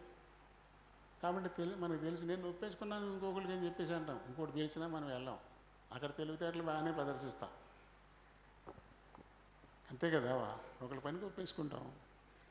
ఇంకోటి ఎవడో వచ్చి పని ఉంది రేపు వస్తావా అన్నాడు అనుకోండి, 1000 రూపాయలు అన్నాడు అనుకోండి, అది వచ్చేస్తాను నేను తీసేసుకుంటామా? అవమానం కదా, సిగ్గు కదా. చెడతారు, అవసరమైతే కొడతారు కూడాను, పంచాయతీలో పిలుస్తారు. కాబట్టి మనం చాలా తెలివిగా నడుచుకుంటాం. ఒకరి దగ్గర పుచ్చుకున్న తర్వాత ఇంకొకరి దగ్గర మనం పుచ్చుకోం. మనం ఆల్రెడీ రేపటికి ఒకరికి నేను ఒప్పేసుకున్నాను, కావాలంటే ఎల్లుండి వస్తాను, రేపు మటుకు రాను అని చెప్తాం. మనం కుదరదు. ఇద్దరు యజమానులు మనం ఒకేసారి సేవించలేం, ఇద్దరికి ఒకేసారి దాసులుగా మనం ఉండలేం. కాబట్టి ఆలోచించాలి. ఈ లోక సంబంధులు దేవుని సేవించలేరు. లోక సంబంధులు అయ్యుండి నేను దేవుని సేవిస్తున్నాను, ఆయన దేహంలోనూ రక్తంలోనూ పాలు పంపులు నేను కూడా పొందుతాను అంటే వాళ్ళు అయోగ్యంగా పాలు పొందుతున్నారట. అలాంటి వారు శిక్షావిధికి లోనవుతారు. మీలో అనేకులు రోగులు అవుతున్నారు, చాలామంది చనిపోతున్నారు, బలహీనలు అవుతున్నారు అని చెప్పబడింది. కాబట్టి మనం ఎవరిని సేవిస్తున్నాము? ఎంతసేపు లోక సంబంధమని ఏమైనా, ఏం తిందాం, ఏం తాగుదాం, ఏం ధరించుకుందాం, ఎలాంటి ఇల్లు కట్టుకుందాం, ఇదే యావా. లోకం అంటే అదే కదా. ఏ లోకంలో నాకు ఒక ఇల్లు కావాలా అన్నాడు. మనం ఒక పాస్టర్ గారు అంటాడు, ఒక పాస్టర్ గారు ఆయన కోరిక అంట ఏంటంట, ఒక కారు కొనుక్కోవాలంటే ఒక ఇల్లు కట్టుకోవాలంట. అదే తప్ప ఆత్మల రక్షణ కాదు. ఆయన దైవజనుడు. మళ్ళీ నాకు గట్టి ఒకే కోరిక ఉందండి, ఈ కారు మార్చి కొత్త కారు అది ఒక కారు ఉంది ఆల్రెడీ దేవుడు ఇచ్చాడు. ఈ కారు మార్చి కొత్త కారు కొనుక్కోవాలంట, ఇల్లు కట్టుకోవాలంట.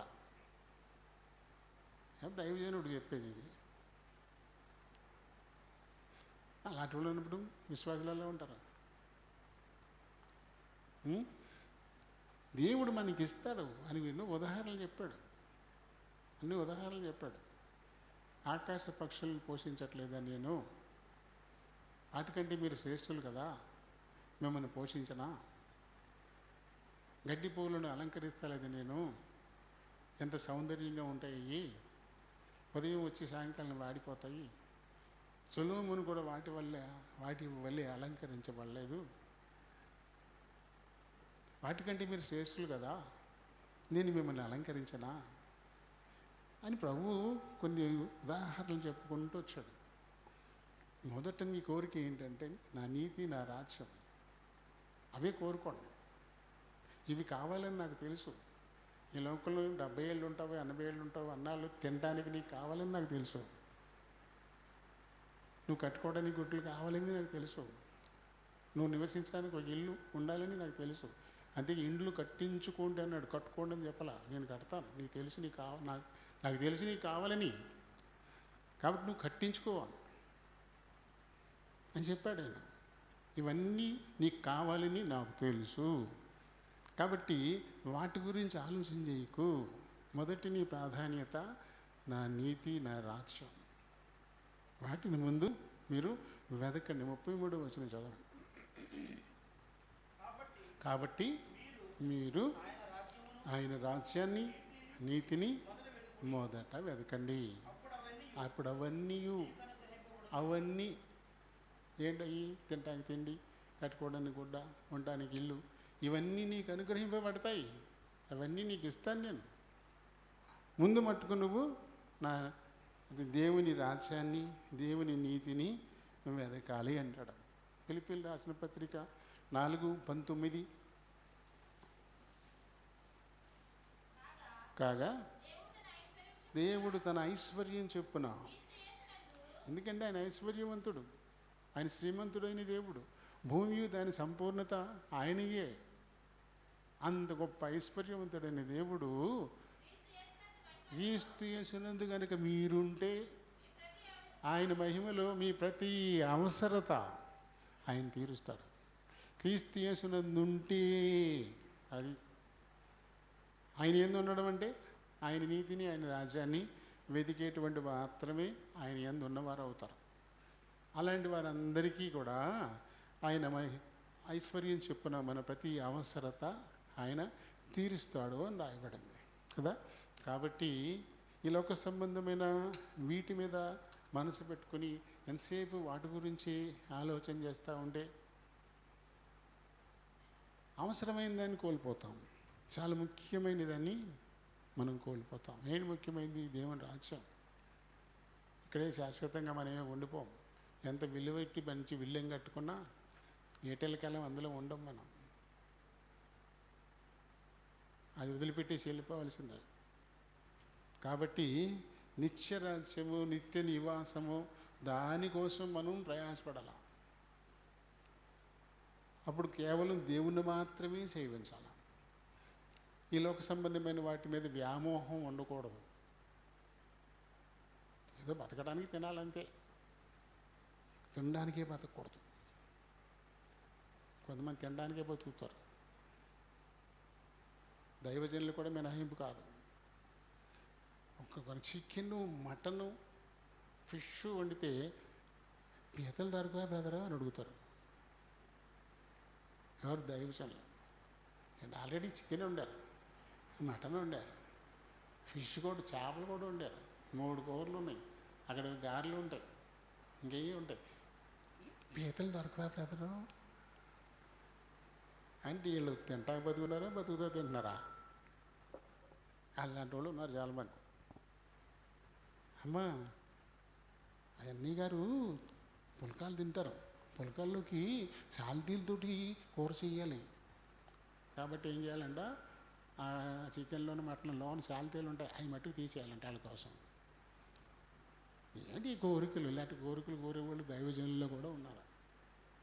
అయితే వాళ్ళు ఫలం పొందియే ఉన్నారు. మనకి 70 ఏళ్ళు ఇస్తాడు ఈ లోకంలో, అప్పటిదాకా బతకాలి కదా, దానికోసం తినాలి అంతే తప్ప ఈ 70 ఏళ్ళు నేను తినడానికే ఉన్నాను కాదు, తినడానికే ఉన్నాను కాదు. నేను దేవుని కృపను బట్టి నేను మట్టుకు నేను బతకడానికి తింటాను, బతకాలి కాబట్టి ఇంత తింటాను అంతే. ఎక్కడికి వెళ్ళినా అంతే.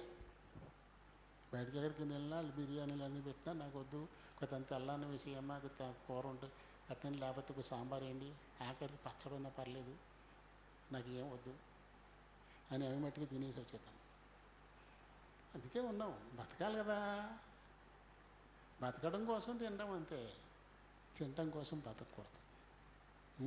కాబట్టి ప్రభు చెప్తున్నాడు, మరి సిరిని మనం కనుక ప్రేమిస్తే దేవుని సేవించలేము.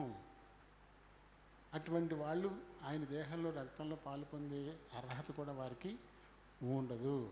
కేవలం దేవుని సేవిస్తేనే క్రీస్తు దేహానికి సాదృశ్యమైన ఆ రొట్టెలో, ఆయన హస్తానికి సాదృశ్యమైన రసంలో పాలు పొందే అర్హత మనకి లభిస్తుంది. దేవుడి మాటల్ని దీవించును గాక.